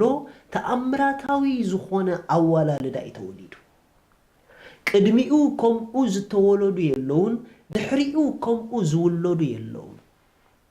ንምንታይ ቅድሚኡ ከምኡ ዝተወለዱ ዘየለው ንምንታይ ከድሕሪኡ ከምኡ ዝውለዱ ዘየለው ምኽንያቱ ከምኡ ወላ ሓደ ስለ ዘየለ ይሲ ከም ኢየሱስ ወላ ሓደ ስለ ዘየለ ቅድሚ ጎይታና ኢየሱስ ክርስቶስ ብዙሓት ናይ እግዚአብሔር ልኡኻት ናብ ምድሪ ተላኢኾም እዮም ድሕሪ ጎይታና ኢየሱስ ክርስቶስ እውን ብዙሓት ልኡኻት ናብ ምድሪ መጽኦም እዮም ካብ ሐዋርያት ጀሚርኩም ቅድሚኡ ድማ ካብ ነቢያት ጀሚርኩም ብዙሓት ናብ ምድሪ መጽኦም እዮም እዚ ኢየሱስ ንብሎ ዘለና ግን ከምቶም ቅድሚኡ ዝነበሩ ኣይኮነን ከምቶም ድሕሪኡ ዝተላኣኹውን ኣይኮነን ንሱ ፍሉይ እዩ ካብ ኩሎም ብጣዕሚ ዝገርመኩም እዚ ኢየሱስ ፍሉይ ካብ ኩሎም ገለገለ ሰባት ኢየሱስ ከም ሓደ ካፍቶም ልኡኻት ጥራሕ ገይሮም ድደምደምዎ ሰባት ኣለዉ ኖ ሎሚ ንዓኹም መልእኽቲ ኣለኒ ኢየሱስ ከምቶም ቅድሚኡ ዝነበሩ ኣይኮነን ከምቶም ድሕሪኡ ዝመፁውን ኣይኮነን እዚ ኢየሱስ እዚ ካብ ክልቲኦም ፍልይ ዝበለ እዩ እቲ ዝገርመኩም እቶም ቅድሚ ኢየሱስ ዝተላኣኹ ናይ ሰማይ ልኡኻት ብምሉኦም ስለዚ ኢየሱስ እዚኦም ተዛሪቦም እቶም ቅድሚ ኢየሱስ ዝተላኣኹ ብምሉኦም ነቢያት ስለ ኢየሱስ ክርስቶስ እዮም ተዛሪቦም እቶም ድሕሪ ኢየሱስ ዝተላኣኹ ብምሉኦም ናይ እግዚአብሔር አገልገልቲ ድማ ስለ ኢየሱስ ክርስቶስ እዮም ገሊጾም ቅድሚኡ ዝነበሩ ስሊኡ ተነቢዮም ድሕሪኡ ዝነበሩ ንዕኡ ገሊጾም መን እዩ ኢየሱስ እዚ Who is Jesus Christ? Era Jesus በይኒዩ ኢየሱስ በይኒዩ ኢየሱስ ክርስቶስ ፍሉይ እዩ አሜን ኢየሱስ ክርስቶስ ፍሉይ እዩ አሜን እዚ ኢየሱስ ቅድሚ 4000 ዓመት ቅድሚ ምውላዱ ቅድሚ 4000 ዓመት እሱ ከም ዝውለድ ናይ መጀመርታ ትንቢት አዳም ይሰሚዑ እዚ ኢየሱስ እዚ ቅድሚ 400 ዓመት ንሱ ከም ዝመጽእ ንሱ ከም ዝውለድ ብተስፋ ካብ እግዚአብሔር ዝተቀበሎ ቃል ትንቢት ናይ መጀመርታ ግዜ አዳም ይነሩ ዘፍጥረት ምዕራፍ 3 ንኺድ ናይ ኢየሱስ ማንነት ከርእየኩም ደለለኹ ሎሚ ኢየሱስ ብልክዕ ክትፈልጥዎ ኢኹም ኢየሱስ ነብይ ድዩ ኢየሱስ ሐዋርያ ድዩ ኢየሱስ ካብቶም ልኡኻት ሓደ ድዩ ኢየሱስ ከምኦም ድዩ ክርኤና ሎሚ ሃሌሉያ ዘፍጥረት ምዕራፍ 3 ካብ ጥቕሲ 15 ኣብ መንጎኻን ኣብ መንጎ እዛ ሰበይትን ኣብ መንጎ ዘርእኻን ኣብ መንጎ ዘርአን ከዓ ጽልኢ እተክል ኣለኹ ንሱ ርእስኻ ክጭፍልቕ እዩ ንስኻ ድማ ሸኾንኡ ክትነክስ ኢኻ አዳም እግዚአብሔር ካፍቲ አይትብላዕ ድቦሎ ምስ በልዐ አዳም ብሰንኪ ንናይ እግዚአብሔር ቃል ደይ ምእዛዙ ካብቲ ዝተዋሃቦ ትኽክለኛ ስፍራ ወዲቑ ኃጢአት ማለት to miss the mark ነቲ ትኽክለኛ ስፍራኻ ካብኡ ሙዳቕ ማለት እዩ ኃጢአት ስለዚ አዳም ካፍቲ አምላኽ ዘቐመጠሉ ስታንዳርድ ወዲቑ ከምዚ ሓውና አገልጋሊ ሰሌ ክሰብከና ድጸንሐ ንክርስቶስ ምስተቀበልና ፍጥረት ኩሉ እንታይ ይገብር ክብል ጸኒሑ ይእዘዘና ይግዘአና ክብል ጸኒሑ ምክንያቱ አዳም ናይ መጀመርታ ዝተፈጠረሉ ማንነትን ደረጃን ንፍጥረት ኩሉ ገዛእን መላኽን እምበር ብፍጥረት ተመላኽን ተገዛእን ኣይነበረን ሓጢአት ዝበሃል ምስ መፀ ግን ካብዚ ደረጃ ዝውዲቆ ልክ ሓጢአት ካብዚ ደረጃ ዝምሰውድቆ እግዚአብሔር አምላኽ ንአዳም ሓደ ትንቢት ሂቦ ንአዳም ካብቲ ናይ ክብሪ ስፍሩ ክወድቕ ዝገበሮ ዲያብሎስ እዩ ዲያብሎስ ብተመን ገይሩ መፂኡ ነዚ ነገር እዚ ኣብ ህይወቶም ክኽሰት ገይርዎም ናብ ሓጢአት ክወድቁ ገይርዎም ስለዚ እዞም ሰባት እዚኦም ካብዚ ወዲቆሞ ዘለዉ ውድቀት ዘተስኦም ካብዚ ኣትዮሞ ዘለዉ ማእሰርቲ ዘውፅኦም ግድን ካልእ ሓይሊ የድልዮም ነይሩ እዩ እግዚአብሔር አምላኽ ንአዳም በዚ ዘለዎ ፍጥረት ክቕፅል ከም ዘይክእል ስለ ዝፈለጠ ቃል ትንቢት ሂቦ ካብኣ ዝወፅእ ኢሉ ረዩ ኣብ መንጎኻን ኣብ መንጎ እዛ ሰበይትን ኣብ መንጎ ዘርእኻን ኣብ መንጎ ዘርአን ከዓ ፅልኢ እተክል ኣለኹ እዚ ኣብ መንጎ ዘርአ ኢሉ ድዛረበሉ ዘሎ እዚ ዘርኢ እዚ ክርስቶስ እዩ ሪኹም ንሰይጣን ኣብ መንጎኻን ኣብ መንጎን ፅልኢ እተክል ኣለኹ ኢሉ ንሱ ርእስኻ ክጭፍለቐካ ኢልዎ ንምንታይ ርእሱ ክጭፍልቆ ምክንያቱ ሰብ ኣብ ሓጢአት ብምውዳቑ ካብ ግዝኣት ኣምላኽ ናብ ግዝኣት ሰይጣን ይኸይዱ ማለት ሰይጣን ኣብ ልዕሊ ፍጥረት ንኽገዝእ ዕድል ረኺቡ ዳስ ዋይ እኳ እዩ ኣምላኽ ዝዓለም ኢልዎ መፅሓፍ ቅዱስ ኣምላኽ ዝዓለም ዝበሎ ካበይ ይምፅዎ እዚ መላኽነት እዚ መላኽነት እዚ ዘምፅኦ ካብ ኣዳም እዩ ኣዳም እዩ ነይሩ መላኽ ዝዓለም እዚኣ ምልኪ ናይ ምድሪ ሙሉእ ብምሉእ ንኣዳም እዩ ተዋሂቡ ነይሩ ግን ኢሉ ኣብ ሓደ ዘመን ኣብ ሓደ ግዜ ግን እቲ ዘርኢ ክመፅእ ኢሉ እግዚኣብሔር እዚ ዘርኢ እዚ ድማ ርእስኻ ክጭፍለቐካ ኢሉ ማይ ጂሰስ ርእስኻ ክጭፍለቐካ እዩ ብኻልእ ኣዘራርባ ነዞም ኣብ ሓጢአት ኣውዲቅካዮም ዘለኻ እቲ ዘርኢ ምስ መፀ ንዓኻ ርእስኻ ጨፍሊቑ ነቲ ሒዝካዮ ዘለኻ ግዝኣት ካባኻ ከውፅኦ እዩ ማለት እዩ ካብዛ ቃል እዚኣ ጀሚርኩም ብሙሉኦም ኣምላኽ ድመርፆም ዝነበረ ሰባት ምእንቲ እዚ ዘርኢ እዚ ኢሉ ይመሪፅዎም ምእንቲ እዚ ዘርኢ እዚ ኢሉ ይመሪፅዎም እስራኤል እኳ እስራኤል ንባዕሎም ኣብ ቅድሚ ኣምላኽ ክኸብሩ ዝገበሮም ሳላ ዝዘርኢ እዚኦም ተመሪፆም ምክንያቱ ኣምላኽ ትንቢት ስለ ዘውፅአ ባዕሉ ዘርኢ ክመፅእ እዩ ስለ ዝበለ እዚ ዘርኢ እዚ ካብታ ሰበይቲ ክሳዕ ዝውለድ ትውልዲ ክህልው ኣለዎም ወለዶ ክህልው ኣለዎም ንዕኡ ዝኸውን ሓረግ ዘርኢ ላይን ክህሉ ኣለዎ ዳስ ዋይ እግዚኣብሔር ከይዱ ሰባት እንዳመረፀ ክመፅእ ጀሚሩ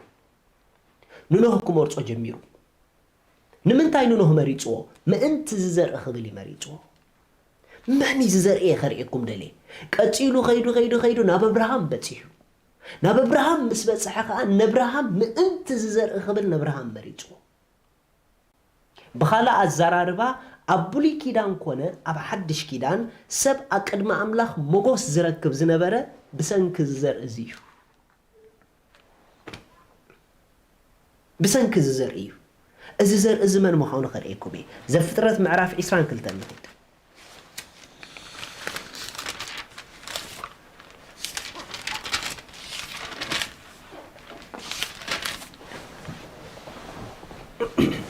ዘፍጥረት 22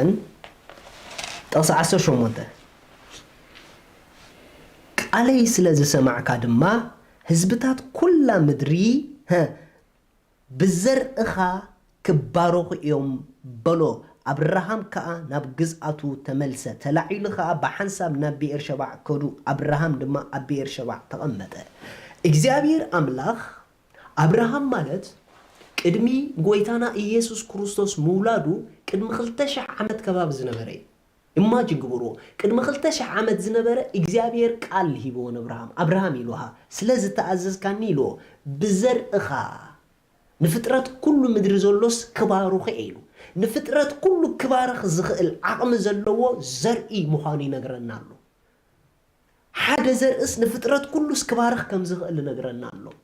አብርሃም ሓደ ዘርኢ ጥራሕ ዲ ነይሩ ብዙሓት ኣዝርእቲ እዮም ዘለዎ አብርሃም ምክንያቱ እስራኤል ኩሎም ካበይ የመፅኦም ካብ አብርሃም የመፅኦም አብርሃም ኣቦ እስራኤል እዩ አብርሃም ምንጭ እስራኤል እዩ ግን ካብዞም ኩሎም ፈሊ ግን ሓደ ዘርኢ ይዛረብ ዘሎ እዚ ኣዝርእትኻ ኣይኮነን ኢልዎ ዘርእኻ ኢልዎ እዚ ኢየሱስ ፍልይ ዝበለ እዩ ክንፈልጦ ኣለና አሜን ከምቲ ሰባት ዝብልዎ ኣይኮነን ኢየሱስ ኣብ ብሉይ ኪዳን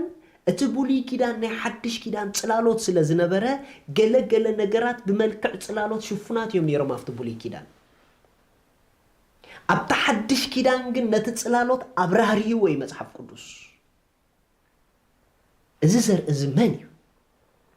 ንፍጥረት ኩሉ ክባርኽ ዓቕሚ ዘለዎ ዘርኢ መን እዩ ስለዚ ዘርኢ እዚ ኣብ ሓድሽ ኪዳን بمنفس أملاخ تدريخو حواريا باولوس نزيزر إزمان مخانو بقلت قوميتولنا غلاتيا معراف سلستان غيد نيسوس بحق خد فلطوت دلي سبات حجي تمارو إيسوس انتاي مالتي كروستوس انتاي مالتي خنقركمي غلا سبات إيسوس كروستوس سمون سما بوني المسلم أيكونن إيسوس كروستوس ترجم الله ترجمي خنرينا إيسوس بعلم من مخانو خريكم دليل لخنو غلاتيا معراف سلسته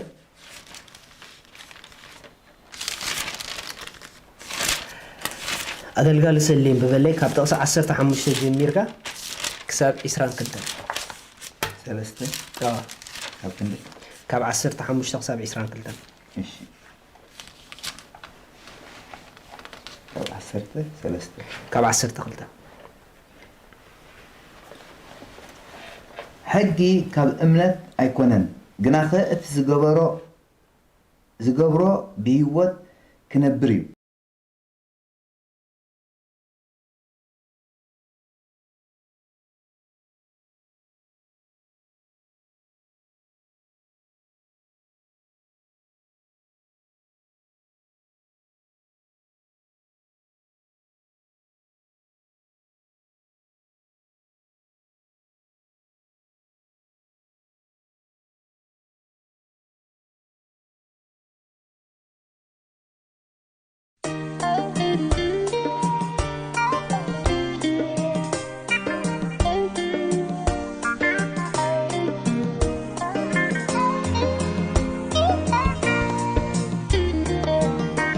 أسرار حغافلوي فلوي أسرار حغافلوي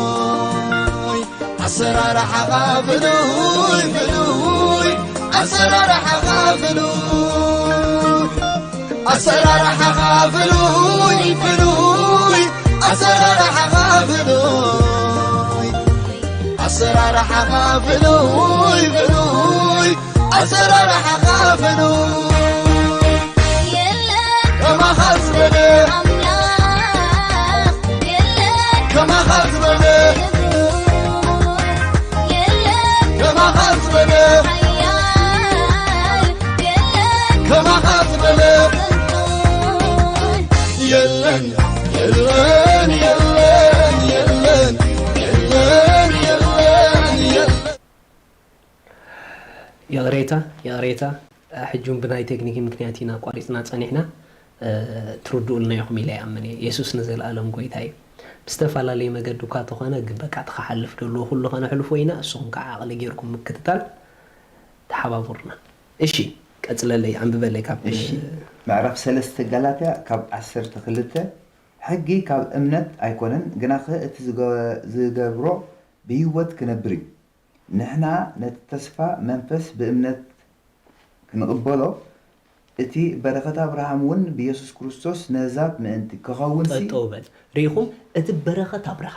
بركة ابراهام بيسوس كريستوس نهزاب من انت كخون بيسوس كريستوس نهزاب من انت كخون نبراهام كان تايلو نيرو بزرقها نعليتات مدرو كله انت حقوقي إلو كبارو إلو إجزابير أملاخ حدا تنبيت بنبيات جيرو تزاريبو نيرو أملاخ بعلو نبي أبراهام تزاريبو نيرو أبراهام نبي نيرو he's a great prophet نبي نيرو نبراهام حدا جيزي انتاي لو إجزابير أبراهام يلو جيزي خمتيو زمن كمتيو زرقي كابزنات كالاين كوتيو اتزرق جن كافتون كالوات أزرق تخاص فليز بلا يزبلو زلو مغنياتو إزي بزلا مدرس كبارح عقم زلو زرقي بلو كاتا سايا كانا ماندي أرى يسوس فليتو بزوات آمين كنرينا الزرق قصل أب أنتيتي زسكال زبالة رجوميو ተጻሒፉ ኣሎሞ ክርስቶስ ምእንታና መርገም ኮይኑ ካብ መርገም ሕጊ ተሻየጠና ኣሕዋተየ ከም ኣዘራረባ ሰብ ይዛረብ ኣለኹ ነቲ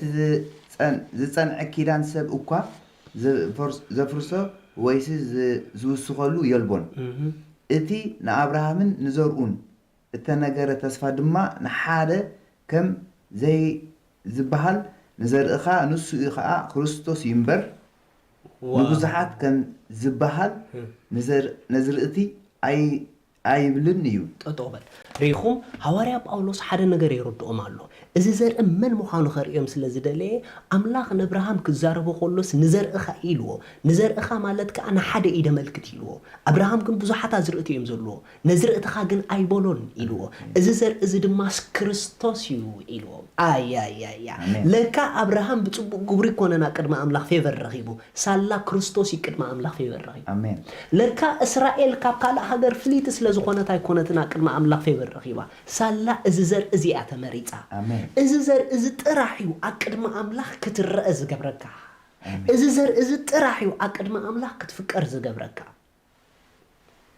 እዚ ዘርኢ እዚ ኢየሱስ ኢልዎ መን እዩ ኢየሱስ ካብ ዘፍጥረት ጀሚርካ ክሳዕ ራእይ ዮሃንስ ስሊኡ ዝዝረበሉ ዘሎ ኢየሱስ መን እዩ ኢየሱስ ክርስቶስ ነቢ ኢሳያስ ቅድሚ 700 ዓመት ቅድሚ ኢየሱስ ክርስቶስ ምውላዱ ዝነበረ እዩ እዚ ነቢ ኢሳያስ እዚ ብትንቢት ኢየሱስ ክውለድ ከሎ ርኢዎ እዩ ክውለድ ከሎ ጥራሕ ኣይኮነን ርኢዎ ንሱ መን ምዃኑ ከዓ ፈሊጥዎ ኣሜን እዚ ጥራሕ ኣይኮነን ኣገልግሎቱ ርኢዎ ኣብ መስቀል ክስቀል ከሎ ቅድሚ 700 ዓመት ብትንቢት ርኢዎ ክስቀል ከሎ ጥራሕ ከዓ ኣይኮነን ርኢዎ ንምንታይ ዕላማ ከም ዝተሰቐለ ከዓ ርኢዎ እዚ ነቢ እዚ ስለ ኢየሱስ ክዛረብ ከሎ እሱ መን ምዃኑ ብንጹር ይገልጹልና ክልተ ጥቕሲ ነቢ ኢሳያስ ዝበለን ከርኤኩም እየ መጀመርታ ትንቢት ኢሳያስ 7:14 ብበለይ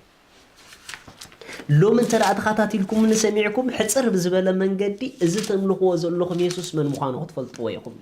እቶም ናብ ጎይታ ልብኹም ደይከፈትኩም ድማ እዚ ጎይታ መን ምዃኑ ምስ ፈለጥኩም ልብኹም ክትከፍቱ ኢኹም ሃሌሉያ 7:14 እሺ ስለዚ እግዚአብሔር ባዕሉ ትእምርቲ ክህበኩም እዩ ጠጦበል እግዚአብሔር ባዕሉ ሲሉ ትእምርቲ ክህበኩም ተኣምራት ክገብር ኣምላኽ እዩ ተገይሩ ዘይፈለጥ ተኣምራት ኣምላኽ እኮ ብዙሕ ተኣምራት ኣርእዎም እዩ እዚ ግን ፍሉይ ተኣምራት እዩ እዚ ተኣምራት መን ይረእይዎ ቀጽል እነሆ ድንግል ክትጠንስ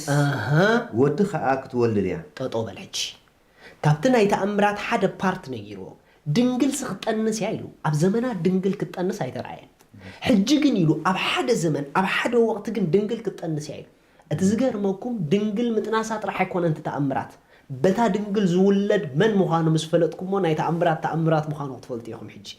ወዲ ክትወልድ እያ መን ይትወልድ ወዲ ከዓ ክትወልድ እያ ስሙ እውን ኣማኑኤል ክትሰምዮ እያ ጠጦበል እቲ ዝውለድ ወዲ ሲሉ ንኢየሱስ ክርስቶስ ኣማኑኤል ክሰምያ ኢሉ ኣማኑኤል እንታይ ማለት እዩ ኣማኑኤል ማለት ኣምላኽ ምሳና ማለት እዩ ብኻልእ ኣዘራርባ እዚ ዝውለድ ዘሎ ኢየሱስ ተራ ሰብ እንድሕር ኮይኑ ንምንታይ ኣማኑኤል ተባሂሉ ቅድሚስ ብዙሓት ነቢያት መፅኦም እንዲዮም ተወሊዶም እንዲዮም ንምንታይ ኣማኑኤል ደይተባሃሉ ምኽንያቱ እሶም ሰባት እዮም ነይሮም እሱ ግን ሰብ ጥራሕ ኣይኮነን አንቱም ሰባት እሱ ኣምላኽ እዩ ኣሜን ኣሜን ሃሌሉያ ኣምላኽ እዩ ኣሜን ቀጽል ንእከይ ምእባይ ንሰናይ ከዓ ምሕራይ ክሳዕ ዝፈልጥሲ ጠስምን መዓርን ክበልዕ እቲ ቆልዓ ንእከይ ምእባይ ንሰናይ ከዓ ምሕራይ ከይፈለጠ ሃገር እቶም እትፈርሆን ዘለኹም ክልተ ነገስታት ክትሕደግ እያ ኤፍሬም ካብ ይሁዳ ካብ ዝፍለይ መዓልቲ ጀሚሩ እግዚአብሔር ከምኡ ዝበለስ መዓልታት ኮቶ ዘይመጻ ኣባኹም ኣብ ኣህዛብኩም ኣብ ቤት ኣቦኹምን ክመጽእ እዩ ማለት ንጉስ ኣሶር ኢየሱስን ዘለዓለም ጎይታ እዩ ትንቢት ኢሳያስ ምዕራፍ 9:6 ንኸይድ ኢየሱስ ክርስቶስ መን እዩ እዚ ነምልኾ ዘለና ጎይታ መን እዩ እዚ ተቐበልዎ ንብል ዘለና ጎይታ መን እዩ እዚ ኢየሱስ እዚ ፍሉይ እዩ نبي طرح يكونن حواريات طرح يكونن ليقهان طرح يكونن غواسات طرح يكونن كابو زحلف يسوس كابو زحلف يسوس بذا ملك ازيان يسوس تريد فلطو خونكم كساب حجي ايتقبلكم وندلكم امين امين هاليلويا اسيا چعت خاب شدشته ህፃን ተወሊድልና ወዲ ተዋሂበና እዩሞ እቲ ግዝአት ከዓ ኣብ መንኮቡ እዩ አሜን ስሙውን ጉሩም መካር ብርቱ አምላኽ ስሙውን ጉሩም መካር ብርቱ አምላኽ አቦ ዘለዓለም መስፍን ሰላም ክስመይ ሪኹም እቲ ህፃን ድውለድ ዘሎ ሲሉ ንሱ ሲሉ ጉሩም መካር ኢልዎ ቀጪልኸ ብርቱ አምላኽ ኢልዎ አሜን ከመይ ዝኸውን ዘሎ አሜን አምላኽ ከመይ ኢሉ ከም ማህፀን ሰብ ዝወድ ከመይ ጌሪ ነዚ ዝውለድ ዘሎ ህፃን አምላኽ ኢሉ ዝፅውዖ ዘሎ ምኽንያቱ እዚ ህፃን ምስጢር ኣለዎ እዚ ህፃን ካብ ካልእ ፍጥረት ፍልይ ዝበለ እዩ አሜን ካብቶም ካብ ማህፀን ኣደ ዝወፁ እዚ ህፃን እዚ ግን ፍልይ ዝበለ እዩ አሜን ንሱ ጉሩም መካር እዩ ንሱ ብርቱ አምላኽ እዩ ንሱ ኣቦ ዘለዓለም እዩ ንሱ መስፍን ሰላም እዩ አሜን ሃሌሉያ መስፍን ሰላም ድማ ክስመይ እዩ ቀጽል ጋር ብበለይ بفردن بتصدقن كاب حجي كساب زلعالم مأنتي كتنعن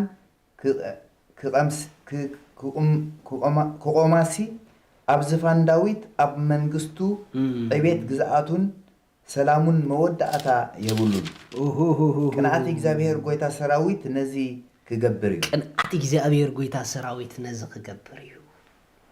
إيسوس كريستوس مهديو نايبا حق خمز مصحف قدس زبلو زولو أملاخ دينسو إيسوس كريستوس كدمي أمهتن عدينا ماريا مركبو أبي نيرو من كنيرو كدمي أمهتن عدينا ماريا سقا مخانو سقا ملباسو من نيروس ኢየሱስ ክርስቶስ ቅድሚ አማህፀን አዴና ማርያም ስጋ ምዃኑ ንሱ ኣብ አምላኽ ዝነብር ቃል አምላኽ ይነሩ አበቦ ዝነብር ቃል አምላኽ ይነሩ እዚ ቃል እዚዩ አማህፀን አዴና ማርያም ስጋ ኮይኑ በኻላ አዘራርባ ማህፀን አዴና ማርያም ንፈጣሪያ ይሒዙ ማለት እዩ ፈጣሪያ ዩ አማህፀና ስጋ ኮይኑ ፈጣሪያ ዩ አማህፀና ስጋ ኮይኑ አሜን ወንጌል ዮሐንስ ምዕራፍ 1 ኢየሱስና ነብጥራሕ ከይመስለኩም ካብኡ ንላዕሊ እዩ እዚ ነምልኾ ዘለና ኢየሱስና እሱ ሐዋርያ ጥራሕ ከይመስለኩም ካብኡ ንላዕሊ እዩ ረእይዎ ቅድሚ ኣብ ማህፀን አዴና ማርያም ስጋ ምዃኑ መን ነይሩ ረእይዎ ኣበይ ከነይሩ ረእይዎ ካብ ሓደ ጀሚር ቃል በመጀመሪያ ነበረ ቃል በመጀመርታ ነበረ እዚ ቃል ኢሉ ድጽውዕ ዘሎ ንጎይታና እዩ አሜን ሪኹም ቅድምሱ ስጋ ለቢሱ ኢየሱስ ተባሂሉ ካበዴና ማህፀን ማርያም ምውፁ ቃል ኮይኑ አበቦ እዩ ዝነብር ነይሩ እዚ ቃል ካስ በመጀመርታ እዩ ነይሩ ኢሉ በመጀመርታ ማለት ቅድም ሁሉ ፍጥረት ምጅማሩ አምላኽ ጥራሕ በይኑ ካብ ፍጥረት ወፃኢ ካብ ግዜ ወፃኢ ዝነብረሉ ኣብ ዝነበረ ምስላሴ ሓደ አካል ኮይኑ ዝነብር ኢየሱስ አሜን ቀጽል እቲ ቃል ድማ ኣብ አምላኽ ነበረ እቲ ቃል ድማስ ኣብ አምላኽ ነበረ እቲ ቃል ድማስ ኣብ አምላኽ ነበረ እዚ ጥራሕ አይኮነን ካለ ኣሎ እቲ ቃል ውን አምላኽ ነበረ በቃ ሪኹም እቲ ቃል ባዕሉ ሲሉ አምላኽ ነበረ እቲ ቃል ባዕሉስ አምላኽ ነበረ which means ኢየሱስ ሲ አምላኽ እዩ አሜን ሃሌሉያ ኢየሱስ ነብጥራሕ አይኮነን ካብታ ሓደ ፍቅሪ ኢየሱስ ክግለጸልኩም ትደሊን ትኾንኩም እዚ አምላኽ እዚ ሰብ ኮይኑና ምድር መጽረ እዩ ምእንታይ ክብል ሕሶቡ ሕጂ አምላኽ ዘአክል ናብ ናይ ፍጥረት ደረጃ ዘውርድ እንታይ ነይርዎ ተዳኢልኩምኒ ሲሪየስ ዝኾነ ኢሹ ነይሩ ኣዝዩ ኣገዳሲ ዝኾነ ጉዳይ ነይሩ እቲ ጉዳይ ግን ንስኹም ምዃንኪ አሜን እቲ ጉዳይ ግን ኣነ ምዃኔ አሜን ኣብ ልቢ አምላኽ ሰብ ክሳዕ ክንዲ ዘኽብረት ኣሎ አሜን ቀጽል እዚ በመጀመሪያ ኣብ አምላኽ ነበረ ብኡ ኩሉ ኮነ ካብቲ ዝኾነ ዘበለ ድማ ብዘይ ብኡ ዝኾነ የልቦን ህይወት ኣብኡ ነበረት እታ ህይወት ከዓ ብርሃን ሰብ ነበረት ህይወት አብኡ ነበረት ታ ህይወት ድማ ብርሃን ሰብ ነበረት እሺ ብርሃን ውን ኣብ ጸልማት የብርህ ጸልማት ግና ኣይሓዞም ቀጽል ዮሐንስ ዝስሙ ሰብኣይ ካብ ኣምላኽ ተለኢኹ ተንስአ ኩሎም ብኡ ናብ እምነት ምእንቲ ክበጽሑ ብዛዕባ ብርሃን ክምስክር ንሱ ንምስክር መጸ ብዛዕባ ብርሃን ደኣ ክምስክር መጸ እምበር ንሱስ ብርሃን ኣይነበረን ሪኹም አንተ ወይ ሓደ ነገር ነጊረኩም ኢየሱስ ከምቶም ቅድሚኡ ዝነበሩ ልኡኻት ናይ ኣምላኽ ከምኦም ኣይኮነን ከምቶም ድሕሪኡ ዝነበሩ ልኡኻት ናይ እግዚአብሔር ከምኦም ኣይኮነን እንተ ደኣ ካብኦም ፈሊና በትፍሉይ ማንነቱ ደይበጽሕና ኢየሱስ ኣይንፈልጦን ኢና ኢየሱስ ዮሐንስ ንባዕሉ ነቢይ እዩ ዮሐንስ ንባዕሉ ናይ መጨረሻ ናይ ብሉይ ኪዳን ናይ መጀመርታ ናይ ሓድሽ ኪዳን ኣብ መንጎ ጋግዲ ነበረ ኣብቲ ናይ ላስ ናይ ብሉይ ኪዳን ዝተላኣኸ ብቅድሚ ክርስቶስ እሱ እዩ ነይሩ ግን ኢሉ እሱ ብዛዕባ ብርሃን ዳ ክምስክር ወፀ እምበር ንሱ ግን ብርሃን ኣይነበረን ኣሜን ንሱ ግን ብርሃን ኣይነበረን ብኻልእ ኣዘራርባት ኢየሱስ ዝኾኖ ማንም ኣይነበሮን ማለት እዩ ኣሜን እቲ ብርሃን ኢየሱስ እዩ ነይሩ ቀጽል እቲ ነፍሲ ወከፍ ሰብ ዘብርህ ብርሃን ሓቂ ናብ ዓለም ይመጽእ ነበረ ኣብ ዓለም ነበረ ዓለምን ብኡ እኮነት ዓለም ግና ኣይፈለጠቶም ሪኹም ኣብዚ ዘሎ ትሕቶ ንኢየሱስ ትፈልጦ ዲኻ ኣይትፈልጦን ሎሚ ኢኻ ክትፈልጥ በዚ ሎሚ ንነግረካ ዘለና መጽሓፍ ቅዱስ ዝብለካ ዘሎ እንተ ደኣደይ ትፈልጦ ኮንካ ጸኒሕካ ሎሚ ክትፈልጦ ኣለካ ኣሜን እሱስ ኣብ ዓለም ነበረ ኢሉ ንዓለም ድማስ ብኡያ ኮይና ኢሉ which means ዓለም ድተፈጠረት ብኢየሱስ እያ ዓለም ድተፈጠረት ብክርስቶስ እያ ግን ኢሉ ዓለም ግን ኣይፈለጠቶን ኢሉ ምክንያቱ ሰብ ኮይኑ ስለ ዝመጻ ከምቶም ካልኦት ሰባት ጌራ ወሲዳቱ ወዲ ዳዊት ጌራ ወሲዳቱ ወዲ ማርያም ጌራ ወሲዳቱ ኢየሱስ መን እዩ ቀጽል ናብቶም ናቱ መጸ እቶም ናቱ ግና ኣይተቐበልዎን ነቶም እተቐበልዎ ዘበለ ኩሉ ብስሙ ንዝኣምኑ ግና ውሉድ ኣምላክ ክኾኑ መሰል ሃቦም ነቶም ዝተቐበልዎ ዘበሉ ኩሎም ኢሉ መን እዮም ዞም ዝተቐበልዎ እዞም ዝተቐበልዎ ዝብሎም ዘሎ በዚ ትክክለኛ ማንነቱ ልቦም ኣክሰፕት ዝገበሮ በዚ ትክክለኛ ማንነቱ ንኢየሱስ ክርስቶስ ዝኣመኑሉ ነቢይ ጥራሕ ኢሎም ዘይኮኑስ እሱ ኣምላኽ ኢሎም ዝበጽሑ እንተ ደኣ ስለ ኢየሱስ ዘለካ ፍልጠት ነቢይ ጥራሕ ዝብል እንድሕር ኮይኑ ጌና ኣብ ምድሓን ከብጽሕካ ዝኽእል ፍልጠት ኣይረኸብካ እንደለኻ ምክንያቱ ካብ ነቢይ ዝሓለፈ ህያው ኣምላኽ ይሱ በዚ መልክዕ ዝንዕኡ ዝተቐበልዎ ነታ ኣብ መስቀል ዝገበሮ ስራሕ ንዕኡ ኣፍልጦ ዝሃቡ እሶም ንእግዚአብሔር ውሉዱ ክኾኑስ መሰል ወይ ድማ ሓይሊ ሃቦም ኣሜን ልክዕ ነዚ ኢየሱስ እዚ ብትክክለኛ መልክዕ ምስ ተቐበልክዮ ውሽጥኺ ውሉድ ኣምላኽ ክኸውን ዘኽእል ሓይሊ ትወሃቢ ኣሜን ሃሌሉያ ካብ ኣምላኽ መውላድ ከቢድ እዩ ዘለ ከቢድ እዩ ብጣዕሚ ንዕኡ ዝኸውን ሓይሊ የድልዩ ዳስ ዋይ ንዕኡ ዝኸውን ሓይሊ ምስ ኢየሱስ ጥራሕ እዩ ዘሎ ነዚ ኢየሱስ ልብኻ ምስ ከፈትካ ግን ውሉድ ዝኸውን ሙሉእ ሓይሊ ይወሃበካ ኣያ ውሉድ ክንከውን ሓይሊ ዝሃበና ስሙ ይባረኽ ቀጽል እዚ ኢየሱስ መን እዩ ክንሪኦ ኢና ኣሜን ንሳቶም ከዓ ካብ ኣምላኽ እምበር ካብ ደም ወይ ከዓ ካብ ፍቓድ ስጋ ወይ ከዓ ካብ ፍቓድ ሰብኣይ ዘይተወለዱ እዮም እቶም ንኢየሱስ ዝተቐበልዎ ተረዲእዎም ውሽጦም መንፈሶም ካብ ሰብ ኣይኮነን ተወሊዱ ስግኦም ይደኣ ካብ ሰብ ተወሊዱ እምበር መንፈሶም ግን ምስ ኣምላኽ ንዘለኣለም ከንብሮም ብዝኽእል ሓድሽ ህይወት ካብ ኣምላኽ እዮም ተወሊዱ ኣሜን ሎሚ ካብ እግዚአብሔር ውሽጥኻ ተወሊዱ ዲሓወይናተይ እንተ ዘይተወሊድካ ሕጂ ተወለድ ሕጂ ኣታ መዓልቲ ናይ ምውላድ ሃሌሉያ ቀፂልካ ንብበለይ እቲ ቃል ስጋ ኮነ ጸጋን ሓቅን መሊእዎ ከዓ ኣባና ሓደረ እቲ ቃል እንታይ ኮነ ስጋ ኮነ ሪኢኹም እቲ ኣብ ማህፀና ኣዴና ማርያም ስጋ ዝኾነ እዚ ቃል እዚ እዩ እዚ ቃል እዚ ድማ ነዴና ማርያም ፈጣሪያ እዩ ኣሜን እዚ ቃል እዚ ድማ ንፍጥረት ኩሉ ፈጣሪ እዩ ኣሜን እዚ ፈጣሪ ኩሉ እዩ ስጋ ኮይኑ ኣብ ማህፀና ኣዴና ማርያም ንምንታይ ተዳኢልኩምኒ ኣምላኽ ባዕሉ ንሕጉ ኣይትሕሶን እዩ ሰብ ኮንካ ናብ ምድሪ ክትመጽእ ተኾንካ ማህፀን ሰብ የድልየካ እዩ ማህፀን ወላዲት የድልየካ እዩ ካብቲ ሓደ ማዕፆ ንሰብ ናብ ምድሪ ንክመጽእ ማህፀን የድልየ እዩ ነዚ ሕጊ ዝተኸቲሉ ድማ ንሰባት ከድሕን ስለ ዝነበረ ዕላምኡ ሰብ ኮይኑ ናብ ምድሪ ክመጽእ ማህፀን ኣዴና ማርያም ተጠቂሙሉ ማርያም ባዕላ ስሊኣ ክትዛረብ ኮላ ኣቅድሚ ኣምላኽ ጸጋ ከም ዝረኸበት ተዛሪባ which means ካብኣ ዘይኮነስ ካብ ምሕረቱ ዝተላዕለ በኣኣ ንኽግለጽ መጎስ ከይነዋ ነዴና ማርያም ሓቂ እዚ ኢየሱስ እዚ ኣምላኽ እዩ ኣሜን እሱ ቅድሚ ማህፀና ዴና ማርያም ስጋ ምዃኑ ቃል ኮይኑ ኣቦቦ ዝነብር ዝነበረ ናይ ፍጥረት ኩሉ ጀማሪ እዩ ኣሜን ክልተ ጥቕሲ ክንበልኩም እስኪ ዕብራውያን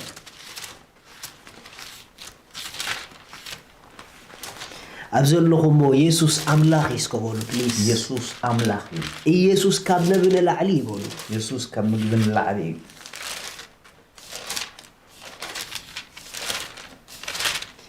ዕብራውያን ምዕራፍ 1 ርእዩ ኣምላኽ ብዙሕ ሳዕን ብብዙሕ መንገድን ቀደም ነቦታትና ብነቢያት ገይሩ ምስ ተዛረቦም ኣብ ዘንዳሕረወት መዓልታት ንዓና በቲ ወራሱ ኩሉ ዝገበሮ ብኡውን ዓለም ዝፈጠራ ወዱ ገይሩ ተዛረበና ሪኢኹም ኣብቶም ዝሓለፉ ብነቢያት ተዛሪቢ ኢሉ ኣባና ምስ በፅሐ ግን ብወዱ ጥራሕ ኣይኮነን ኢሉ ንዓለም ዝፈጠራ ኢሉ ንዓለም ብኡ ገይሩ ዝፈጠራ which means بفتار جيري تزاريونا إذا يسوع سبي تراح لنا نحسبه زلنا سبت راح يكون فتشم أملاخ فتار كل يسوع آمين هاليلويا يسوع بتسباو ما ننتو تراح تفلت أتخان كأيت فلت أني خدو بلات نوش تأخذ بتسحلك نسو فتار كل مخانو ترخبون لك آمين ناس قوي تعزينا تقبلوا وصحيزوا لكم ما تيزولوا ما ننكم تسألكم هاي كإلديو آمين كاتيلو خمزيلو نسو ناي كبرو نتصبراقن قرص ባህሪን ኮሎ ኩሉ በኃይል ቃሉ ጸይሩ ኮሎ ምን ጻሓጥያትና ምስገበረ ኣብ ላዕሊ አብየማን ግርማ ተቀመጠ ካብቶም መላእክቲ ብዙሕ ዝበልጽ ስም ብዙወረሶ መጠን ክሳዕ ክንዲ ዝካባታቶም በለጸ ካብ መላእክትስ ኢየሱስ ይበልጽ ምክንያቱ ንዕኦም ከይተረፈ ፈጣሪ እዩ ቢሱ አሜን ማይ ጋድ ቀጺሉ ከምዚሉ እስኪ ካብ መላእክቲ ንመኖም እዩ ንስኻ ወደኢኻ ኣነ ሎም ወለድኩኻ ከም በሐድሽ ድማ ኣነ ኣቦኡ ኾኖ ንሱ ውሉድ ይኾነኒ ዝብሎ ከም በሐድሽ ድማ በቲ በኽሪ ናብ ዓለም ከእትዎ ከሎ ኩላቶም መላእክቲ ኣምላኽ ይሰግድሉ ይብል ሓደ ምስጢር ተዛሪቡ ሕጂ መላእክቲ ብጀካ ንእግዚአብሔር ንኻልእ ኣይሰግዱን እዮም ንኢየሱስ ግን ኩሎም መላእክቲ ይሰግድሉ አሜን ነዚ ኢየሱስ ዝምስጋድ የዋጸቀ ይሐወይናት ንምንታይ መሲልካ ንስኻ ከይሰገድ ካሉ መላእክቲ ክሰግዱሉ ድጀምሩ ህያው ፈጣሪ እሱ አሜን እዚ ፈጣሪ እዚ ሒዙልካ ዝመጸ አገዳስ ነገር አሉ ሒዙልካ ዝመጸ ህይወት አሉ በምንም አይነት መንገድ ከተምጾ ዘይትኽእል በኻላ አዘራርባ ንኢየሱስ ካብ ተሓደ ክንቅበሎ ዝገብረና እንታይ ተዳኢልኩሙኒ መን ምዃኑ ስለዝፈለጥና እዩ መን ምዃኑ ምስፈለጥካ ኣዝዩ ከም ዘድልየካ ክበርሃልካ እዩ አሜን አሜን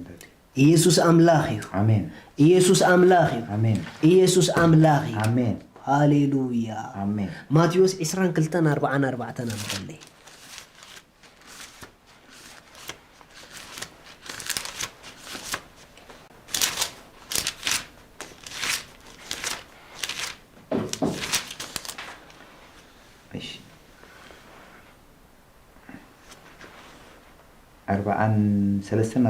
ማቴዎስ 22:44 ንሱ ኸኣ ዳዊት ደኣ ጎይታ ንጎይታይ ነጸላእትኻ ኣብ ትሕቲ እግርኻ ክሳብ ዘድርሶም ኣብ የማነቲ ተቐመጥ በሎ እናበለ ብመንፈስ ከመይ ኢሉ ንጎይታ ይብሎ ደጊምካ ካብ 43 ጀሚርካ ንበለይ እሺ ፈሪሳውያን ተኣኪቦም ከለው ኢየሱስ ብዛዕባ ክርስቶስ እንታይ ይመስለኩም ወዲ መን ከዩ ኢሉ ሓተቶም ኢየሱስ በዓላ ሓቲቶም ስለገዛ ርእሱ ብዛዕባ ክርስቶስ እንታይ ትብሉ ኢሉ ወዲ መን ከይመስለኩም ኢሉ ብትኽክል ከም ዘይፈለጥዎ ስለዝፈለጠ እሺ ንሳቶም ወዲ ዳዊት በልዎ ንክርስቶስ ወዲ ዳዊት ኢሎም ንሱ ከዓ ዳዊት ደኣ ጎይታይ ንጎይታይ ነጸላእትኻ ኣብ ትሕቲ እግርኻ ክሳብ ዝደርሶም ኣብ የማነቲ ተቐመጥ በሎ እናበሉ ብመንፈስ ከመይ ኢሉ ጎይታ ይብሎ እምበኣርሲ ዳዊት ጎይታ ካብ ዘይብሎ ከመይ ኢሉ ደኣ ወዱ ይኸውን በሎ ሪኹም ኢየሱስ ዘገርም ነገር ነጊሮም ኢየሱስ እንተ ደኣ ክርስቶስ እንተ ደኣ ወዲ ዳዊት ኮይኑ ከመይ ኢሉ ደኣ ዳዊት ብትንቢት ሓደ ጊዜ ዳዊት ቅድሽ ዓመት እዩ ነይሩ ብትንቢት ሓደ ትንቢት ተነቢዩ ጎይታይ ንጎይታ ጎይታይ ንጎይታ ክልተ ጎይቶታ ዝፀውዕ ኢሎ ጎይታ ኢልዋ ዘሎ ቀዳመይቲ ያህዌ ይድብል ዘሎ ተኻለይቲ ጎይታይ ዝብላ ዘሎ ድማ አዶናይ ይዝብል ዘሎ እታ አዶናይ ዝብሎ ዘሎ ንኢየሱስ እዩ አዶናይ ማለት ድማ ሎርድ ማለት እዩ ማስተር ማለት እዩ ዳዊት ሲ ወዱን ተኮይኑስ ከመይሉ ዳባዕሉ ጎይታይ ኻኻ ይብሎ ኣሎ ኢሉ ይሲ እዚ ኢየሱስ ዝብልክዕ ክንረኽቦ ኣለና እሱ ጎይታይ እዩ ንሱ አዶናይ ንሱ አዶናይ ንሱ ጎይታዩ ንሱ ፈጣሪ ትምብሩኻት ነብ ጥራሕ አይኮነን ሐዋርያ ጥራሕ አይኮነን ጓሳ ጥራሕ አይኮነን ልኡኽ ጥራሕ አይኮነን ኖ ንሱ ህያው አምላኽ እዩ አሜን እዚ ዘገርም ምስጢር እዩ ነእምሮ ዝኸብድ ነገር እዚ ሓደ ነገር ክንግረኩም ነዛ ሐቅ እዚ በእምሮ ካይትበጽሖን ኢኻ ነዛ ሐቅ እዚ በእምነት መንፈስካ ጥራሕ ይኽበጽሖ ዝኽእል አሜን ሃሌሉያ እዚ ኢየሱስ እዚ ንምንታይ ተወሊዱ እዚ ኢየሱስ እዚ ንምንታይ ተወሊዱ እሱ ህያው አምላኽ ካብ ኮነ ኢየሱስ ንምንታይ ተወሊዱ ሕጽር በዝበለ መንገዲ ኢየሱስ ንምንታይ ዕላማ ከም ዝተወለደ አብ ኢየሱስ ክርስቶስ ትብል ስሙ አብ ኣለኩም እታ ስሙ ትርጓሚያ እንተ ዳአረኺብኩማ ኢየሱስ ንምንታይ ከም ዝተወለደ አብ አኽትረኽብዋ አሜን ስሙን ዝተወለደሉ ዕላማን ሓደ እዩ ስሙን ዝተወለደሉ ዕላማን ሓደ እዩ ኢየሱስ እንታይ ማለት እዩ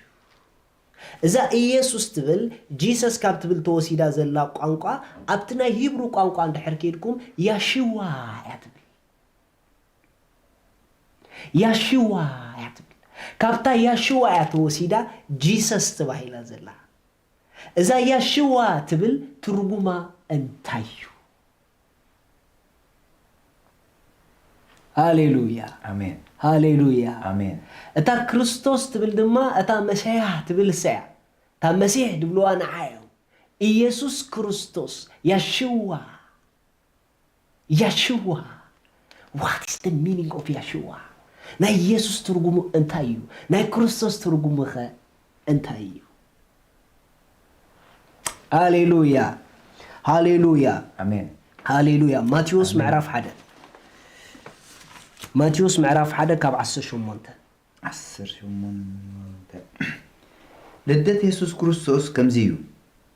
አዲኡ ማርያም ንዮሴፍ ተሓጽያ ከላ ከይተራኸቡ ብመንፈስ ቅዱስ ጠኒሳ ተረኽበት ዮሴፍ ሑጺ ጻድቕ ሰብኣይ ነበረሞ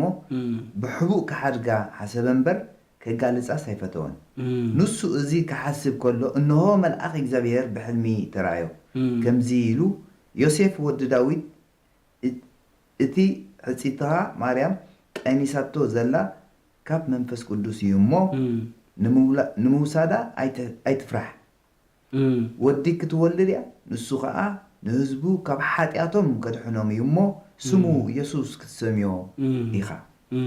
እዚ ኩሉ እቲ እግዚአብሔር ብነቢ እተዛረቦ ክፍጸም ኮነ ከምዚ ዝብል እንሆ ድንግል ክትጠንስ ወዲ እውን ክትወልድ እያ ስሙ ከዓ አማኑኤል ክብልዎ እዮም ትርጉም አምላኽ ምሳና እዩ ዮሴፍ ካብ ድቃሱ ተንሲኡ መልአኽ እግዚአብሔር ከም ዝኣዘዞ ገበረ ንማርያም ሕጺቱ ወሰዳ praise god ኢየሱስ ክርስቶስ ንዘለዓለም ጎይታ እዩ አሜን ኣሕዋት ሓዙኒ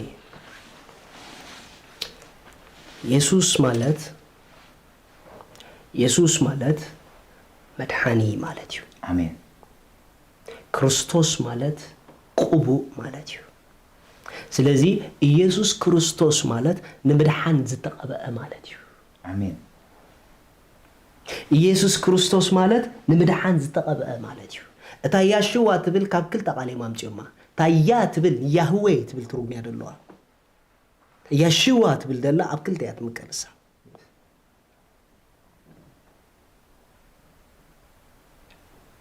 يسي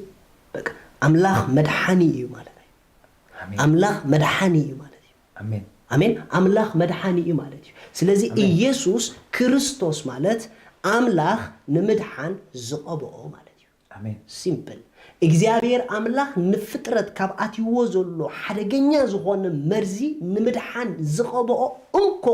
ኢየሱስ እዩ ስለዚህ ኢየሱስ ክሰሜኻ ዝበሎ ንምንታይ ምኽንያቱ ስሩሕን ስሙን ሓደ ስለዝኾነ እሱ ዝተወልደ ብጀክኡ ካልእ ከምጽኦ ዘይክእል ምድሓን ስለዘሎ እዚ ምድሓን እዚ ንምፍጻም ናይዚ ምድሓን እዚ ስም ስያመ ሒዙ ይመጺና ከም ስሙ ድማ እሱ ዝተቐበለቶ ህይወት ምድሓን ይኾነላ ምድሓን ይኾነላ እስከ ግብረ ሐዋርያት ምዕራፍ 4 ጥቕስ 12 ንበለይ بزيبو خندحن زقباء كال اسم اب تحت سماي نسب ايتوهبن امين 14 نعرف 14 تقلته ماشي بؤو كندحن زقباءنا كال اسم اب تحت سماي نسب ايتوهبن مو مرحان بحد خذ كوتو يلبون تودي بؤو كندحن زقباءنا نسب كال اسم اب تحت سماي ايتوهبن مو مدحان بحد خالق كوتو يلبون مخنياتو نفترات كله مدحان يدليو امين كاب ادم زمص زبل زر كله مدحان يدليو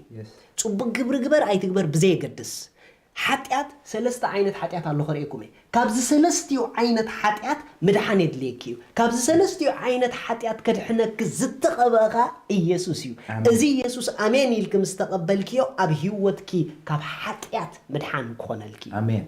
سلست عينت حاتيات كنقركم قداماي كاب ادم زمص حاتيات ازي زرعو حاتيات نخلو فطرات زلو حاتياتيو كابزا حاتيات زي نخدحني زتقبأ يسوسيو لكعني يسوس مستقبلكيو you are free كابز زرق زو مالتيو امين بخالا الزراربا كابزا حاتيات كدحنك انت دا اخوينو زرق خيرو له يس كالا حدش عينت هيوت كاتول كالو اذا حدش عينت هيوت دما بغنزب كاتم صوي تخلنيخا ندخاتات حقيس كاتم صوي تخلنيخا نعو ايد كامسل عالكالو كابز زرق زي كال زرقي اتيو يناق فكا مالتيو امين اتخالا اي حق بزي مفصام زمص حاتياتيو يسي كابز حق بزي مفصام زمص حاتيات دما ناي حق كله مفصام تا كريستوسيو لكعني يسوس مستقبلكيو ناي حق كله فصام خونلكمو كابت بحق زمص حاتيات يو ار فري امين سالساي بيرسونال سين دما بعلخا بغزا راسخا تغبرو حاتياتيو كابز بعلخ بغزار اسخت غبري حاتيات دما انكو خدحنك بقعت زلوو جيسس يو امين نزو كل حاتيات حرا نخغبركي يسوس تقبي امين حقي يسي سلازي ازي يسوس ازي كابز قنبر كوينو نفطرت اسيرو زلو كاب املاخ فليو زلو اب تحت صلمات اتيو زلو حاتيات ملو بملو كنا كفنا زتقب اسم يسوس يبحال ازي يسوس راحيو كألنت زلوه حرف جبركي you need Jesus in your life آمين سلازو لو مماني خباخم أنا بغلتي حرف وصايك إني حقيو أنا زرعيك غير يدللخو كافت قدامي عدام زمت زر زي كونس نايزد حرواي عدام زر نا يسوس يدلين للو حدش يوت يدللخو اتبلو سبات شوعات صحفو لي نايبا حق أنا لو محرنت يدللخو تبلو سبات ني يسوس يدلين للو لكاسو خمزة أملاخي لكاسو مدحاني يتبلو شوعات صحفوا لي بليز كالتفكم جيلا باغادازي ريبا هذا لا باغاداي ريفا غادو جالا بادايا بقالو يسوس يدليني يتبلو شوعات صحفوا لي ريكيت ميسيدا بهادينا ماغاندا thank you Jesus thank you Jesus thank you Jesus thank you Jesus thank you Jesus نيسوس كريستوس اب هيوتكم بتخكل لي تقبلكم لهم تقبلوا هاليلويا راكابا زاتي ليفيدي لا باغاتاي ريكيت ميدينا ماغاتايا شوعات صحفوا لي هاليلويا يسوس اب هيوت يدليني تبلو سبا شوعات صحفوا لي هاليلويا ابت ميسنجر اتيكم صحفوا لي ابت مسج هاليلويا thank you Jesus thank you Jesus مزمور قبرلنا هاليلويا جيلا باغاتايا ريبا غاتايا ريبيكي ديلا بارا باغادا شوعات صحفوا لي قلطيفكم نعاكم تصلي ناب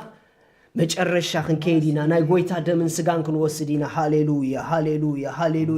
ابزلخم كلكم ناي غويتا دمن سغان حيسكم تدالو اندا زمرنا نا غويتا دمن سغان كنكيدينا نتون غويتا تقبلوا خصليلكم دليل خلوما هاليلويا يسوس يدليني تبلو شوعات صحفوا لي ثانك يو يسوس مدحان يدليني تبلو شوعات صحفوا هاليلويا Thank you Jesus. Thank you Jesus. እሱ መድኃኒ እዩ እሱ ከምሱም እዩ ሃሌሉያ እሱ ከምድን እዩ ከምሱም እዩ እሱ ሃሌሉያ Thank you Jesus. Thank you Lord. Thank you Lord. Thank you Lord. Thank you Lord. Thank you Lord. Thank you Lord. Thank you Lord. Thank you Lord. Thank you Lord. Thank you Lord. ሃሌሉያ ኣብዘለኹም መኾንኩም ኩልኹም ደምን ስጋን ጎይታ ኣዳሉ ሃሌሉያ ደምን ስጉን Thank you Jesus. Thank you Jesus. Hallelujah. Hallelujah. Hallelujah. ኣብዘለኹም ስፍራ ደምን ስጋን ጎይታ ሒስኩም ተዳሉ ሃሌሉያ Riva gadaba jirebe kederebo satalabaya. Thank you Lord. Thank you Lord. Hallelujah. Hallelujah. ደምን ስጉን ሒስኩም ካብዘለኹም ኣብዘለኹም ተሱ ሃሌሉያ Thank you Jesus. Thank you Jesus. Hallelujah. Thank you Lord. Thank you Lord. Hallelujah. Thank you Lord. Thank you Lord. Thank you Lord. Thank you Lord. Jila bagada seprane kozara dias. Thank you Lord. Hallelujah. Thank you Jesus. Thank you Jesus. Hallelujah. Lomi ናይ ጎይታ ደምን ስጋን ሓቢርና ክንወስድና ሃሌሉያ ካብታ ሓደ ጎይታና ኢየሱስ ክርስቶስ ዝሰራዐልና ስርዓት እሱ እዩ ሃሌሉያ እቲ ህይወት ዘካፈለና ደሙ እቲ ካብ ኩሉ ኣበሳ መንጻሕ ዝኾነና ደሙ እቲ ንበረኸት ዝኾነና ስጉኡ ሎሚ ሓቢርና ንጎይታ እንዳመስገንና ክንወስዶ ኢና ሎሚ ደሙ ስጉኡ ክትወስዱ ከለኹም ድኻም ዘበለኻ ውሽጥኹም ክስበር ሕማም ዘበለኻ ውሽጥኹም ክስበር ቃንዛ ዘበለኻ ህይወትኩም ክስበር ኣብቲ ዘለኹም ሞ ንደምን ስጋን ዝኾን ነገር ኣዳሉ ሃሌሉያ Thank you Jesus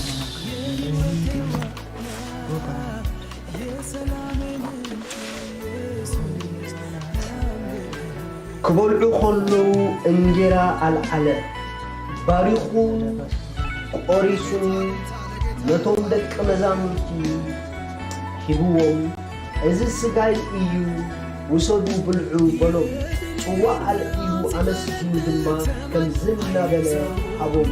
እዚ ምእንቲ ብዙሓት ንሕዝበት ሓጢኣት ዝፈስስ ዘሎ ናይ ሓድሽ ኪዳን ደመይ ካብዚ ኩልኹም ስተይ ድሕሪ ሕጂ ክሳዕታ መዓልቲ እቲኣ ኣብታ መንግስቲ ኣቦይ ንሳኻትኩም ሓድሽ ክሳዕ ዝሰትዮ ካብ ዝፍረ ወይኒ ከቶ ከምዘይሰቲ ንብለኩም ብመዝሙርን ምስጋናን ምስ ዘመሩ አሜን ሃሌሉያ ሃሌሉያ ሃሌሉያ ሃሌሉያ ሃሌሉያ ሃሌሉያ ሃሌሉያ ሃሌሉያ ሃሌሉያ ጎይታ ስለ ስጋኻን ስለ ደምካን ለመስገድካ ሃሌሉያ ሃሌሉያ ሃሌሉያ እዚ ምእንታና ዝተቆርሰ ናይ ጎይታ ስጋ እዩ ሃሌሉያ እዚ ድማ ምእንታና ዝፈሰሰ ናይ ሓድሽ ሃሌሉያ ሃሌሉያ ንህይወት ምኽንያት ዝኾነና ስጉኡን ደሙ እዩ ሃሌሉያ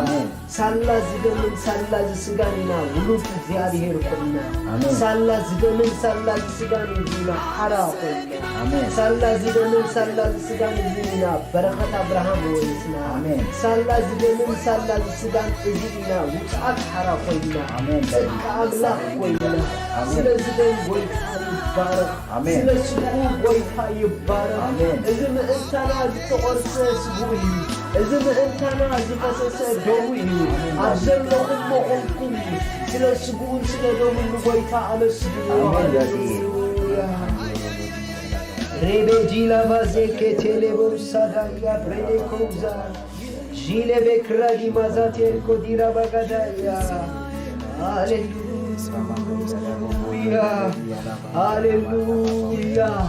لومي سبوء دومن كتوسطو خلقم نا እግዚአብሔር ኃይሊ ተንኩፍኩም لومي سبوء دومن كتوسطو خلقم حباب زبله ካብ ህይወትኩም ይሰበር لومي سبوء دومن كتوسطو خلقم depression ዘበለ ይሰበር لومي سبوء دومن كتوسطو خلقم እንደገና ለፍቅር ጎይታ ውስጥኩም ይተሐደስ እንደገና መንፈሳዊ ህይወትኩም ይተሐደስ እንደገና ናይ ጸሎት ህይወትኩም ይተሐደስ እንደገና ናይ ቃል ህይወትኩም ይተሐደስ ደስ እንዳወለኩም ካብዶም ይስቡን አልዑሊኩም ሰዓት ሕብረኩም አይተሰሩ ሃሌሉያ ሃሌሉያ ጂላ ባጋዳ ሴፕራኒኮ ዛፕራዲዴሪቦሳ Thank you Jesus, thank you Jesus, thank you Jesus. Hallelujah, hallelujah, hallelujah, hallelujah, hallelujah. Ezi zentana zitqors subuyo hallelujah. ጎይታዬ ስለ ስጋኻ ነመስግነካለና ስለ ስጋኻ ክብርን በካለና እዚ ስጋ ሳላ ዝተቆረሰና ህይወት ኮይኑና ይሞት ተመስገን በኢየሱስ ስም ተስጋ ቆረሱ ሃሌሉያ ቆረሱ ሃሌሉያ እዚ በእንታና ዝተቆርሰ ስቡይ እንዳመስጎንኩም እቲ በእንታኩም ዝተቆርሰ ስጋ ጎይታው ሰሎ ሃሌሉያ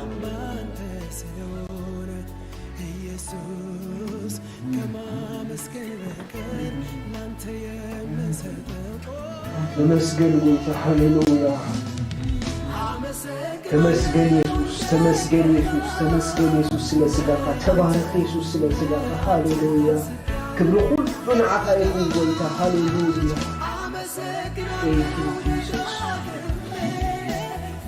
ሃሌሉያ አብዘለኹም ወደም ጌታ ልዕሉ ሃሌሉያ አሜን እዚ በእንታና ዝፈሰሰ ናይ ሓድሽ ኪዳን ዶሙ አሜን እዚ በእንታና ዝፈሰሰ ናይ ሓድሽ ኪዳን ዶሙ አሜን ህይወት ዛበና ናይ ሓድሽ ኪዳን ዶሙ ሎሚ ዶሙ ክትወስዱ ከለኹም ሓይሊ ኣምላኽ ንኹልንትናኹም ይተውኩም አሜን ሎሚ ዶሙ ክትወስዱ ከለኹም ሕማም ዘበለ ካብ ህይወትኩም ይሰበር ሎሚ ዶሙ ክትወስዱ ከለኹም እንደገና ፍቅርኩም ይተሐደስ እንደገና ሓይልኩም ይተሐደስ ብሽም ኢየሱስ ዶሙ ውሰዱ ሓይሊ ኣምላኽ ንሳኹም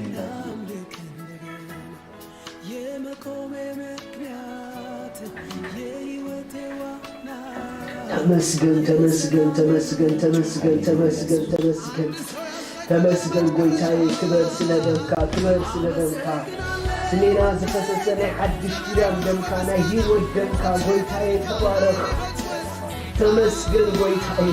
እዚ ዝኣክል ክቡር ዋጋ በእንታና ስለዝኸፈልካዮ ተባረኽ ጎይታዬ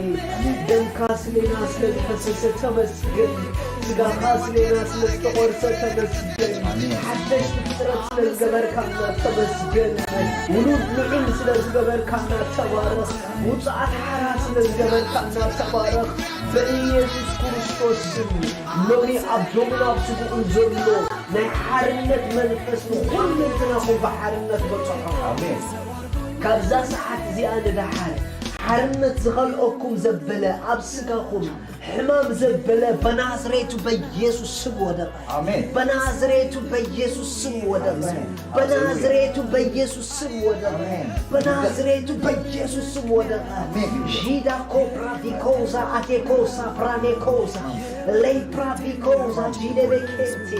ሴኮንዶ ቢኦፍሬዲኦዛ የካታሳቴ ፕራዴኮዛ በኢየሱስ ስም ውፅአት ሓራ ይኹን ካብሎሚ በኢየሱስ ስም ውፅአት ሓራ ይኹን ካብሎሚ ሕማም ዘበለ ህይወትኩም አይሰራሕን በኢየሱስ ክርስቶስ ስም መንፈሳዊ ህይወትኩም ካብዛ ሰዓት እዚኣ እንደገና ተሐደሰ እንደገና ተሐደሰ እንደገና ተሐደሰ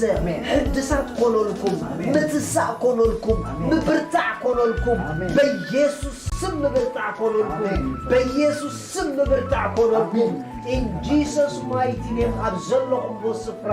ኃይል ጎይታ በኃይል ተንከፈኩም መንፈስ አምላክ በኃይል ተንከፈኩም in Jesus mighty name ሕድሳት ኮኖልኩም ለውጥ ኾነ በህይወትኩም ከምቱ ማል ካብሎም አይትቁጽሉን ይኹም በኃይል አምላክ ተለዊጥኩም ይኹም አሜን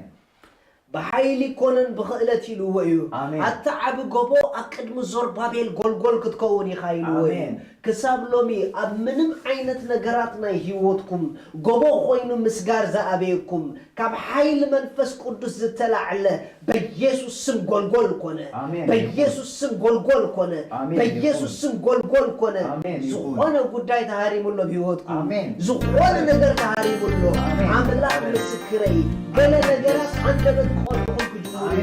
كل نجارات كقولكم كجمهورية مخنيات سترونغ هول خوينو عتسمعينو قدايكم زحازة تسيروا الله بيسوس سم تسيروا الله بيسوس سم تسيروا الله بس ورقة زتحاز قداي زلوكم gratis in the name of Jesus نكو حقوسكم in the name of Jesus قدايكم تلاقي الله قدايكم تلاقي الله قدايكم تلاقي الله قدايكم تلاقي الله بس من قصة استحاز قداي زلوكم in Jesus name قدايكم تلاقي الله نقر تساعدكم الله قدايك أنيعكم الله تسيوركم بيسوس آمين آمين آمين آمين آمين آمين آمين آمين هاليلويا هاليلويا هاليلويا أما تشرشان ويتنا يسوس كريستوس بحكي كتقبلوا ودوسنكم سبات مسايزات صلوت زي أخذ صليكم انت دا أبز لايف اللهم كونكم دمه شوعات تصحفوا ويدما انت دا أنزم السماعكم ويتا تقبلكم بتليفوننا بأدراشنا كونتاكت قبورنا انتم ويتا تقبلوا شوعات تصحفوا لي هاليلويا مسايكم زيلكم تصلي هاليلويا thank you Jesus እግዚአብሔር አቦ በሉ ሃሌሉያ እግዚአብሔር አቦ ስለዚህ ማዓልት ዚህ የመስግነካለሁ ስለዚህ ማዓልት ዚህ የመስግነካለሁ ያአምናለሁ ኢየሱስ ክርስቶስ ስለ ኃጢአቴ ከምስተሰቀለ ዕዳ ኃጢአቴ ከምዝኸፈሎ ስለይ ከምዝሞተ ብሳልሰይቲ ማዓልት ኻሞታት ከምስተንስአ ያአምናለሁ አቤማን አምላክ ከምስተቆመጠ ያአምናለሁ ኢየሱስ ክርስቶስ አምላኸይ መድኃኒዬ ጎይታዬ ካብዛ ሰዓት ንክርስቶስ ብምእማነይ ውሉድ አምላኽ ሓድሽ ፍጥረት ኮይነለኹ መንፈስ ቅዱስ ብእምነት ብሽም ኢየሱስ ይቕበለካለኹ አሜን እዛ ጸሎት ዝጸለኹም ብጣዕሚ እኳ ሓጎሰኩም ኮንታክት ግበሩና ረኸቡና ሰላም አምላኽ ምስ ኩልኹም እዩ ጸጋ አምላኽ ምስ ኩልኹም እዩ ጸጉኡ ብህይወትኩም መመሊስ ይብዝሐልኩም ኣሕዋተይ ኣጀኹም بحيل يكونن بخيلة يكونن انتايكم تدلي زلكم منفساوي هيوتكم كبرت عليكم تدلي زلكم أجكم ازون بحيلكم يكون آمين كل بتصقويو كل بمنفسيو نعو امين كعرفي نسو خبر تعكي نسو حيل غونكي نسو طبب غونكي اسكا بحيلة يكونن بلي اسكا بخيلة يكونن بلي بدا اباي زلو منفس كل جزي هيوتي برتعيو بكريستوس سعري بكريستوس ملاخي بكريستوس جزائي بكريستوس قدوسي بكريستوس ولد أملاخي آمين آمين آمين سلام أملاخ مسكولكم شالوم we love you so much thank you كسعلومي كتكاتاتولنا لسأنحكم سألقى أملاخ بيوتكم ممليس يبزح ورحاو مصحف كنوت جميرنا لنا كابزور حزي جميرة دي وصدكم مصحف تقالاتفكم كي تودع وصدهم تليفون كتصحفوا لكم يا حفتنا بتليفون دويلكم مصحف عززو كل بناتايو ناي ورح مصحف موسى جميرنا لنا نمعلت زخون قرسي نمعلت زخون ناي እግዚአብሔር መግብን መንፈስኩም ዝሓዘዩ እዚ መጽሐፍ እዚ ህይወትኩም ክልውጠዩ ተኻላጢፍኩም ዘድልየኩም መጽሐፍ ቀልጢፍኩም አዝዙ ናይ ዝወርሕ ዝኹዳ ቀሪቡሎ ንዝመጽ ዘሎ ወርሕ ድማ ክንደይ መጽሐፍ ከም ዘድልየኩም አበይ ቦታ ከም ዘለኹም ጽሐፉልና ኩሉ بنزايو شالوم آمين آمين thank you praise God hallelujah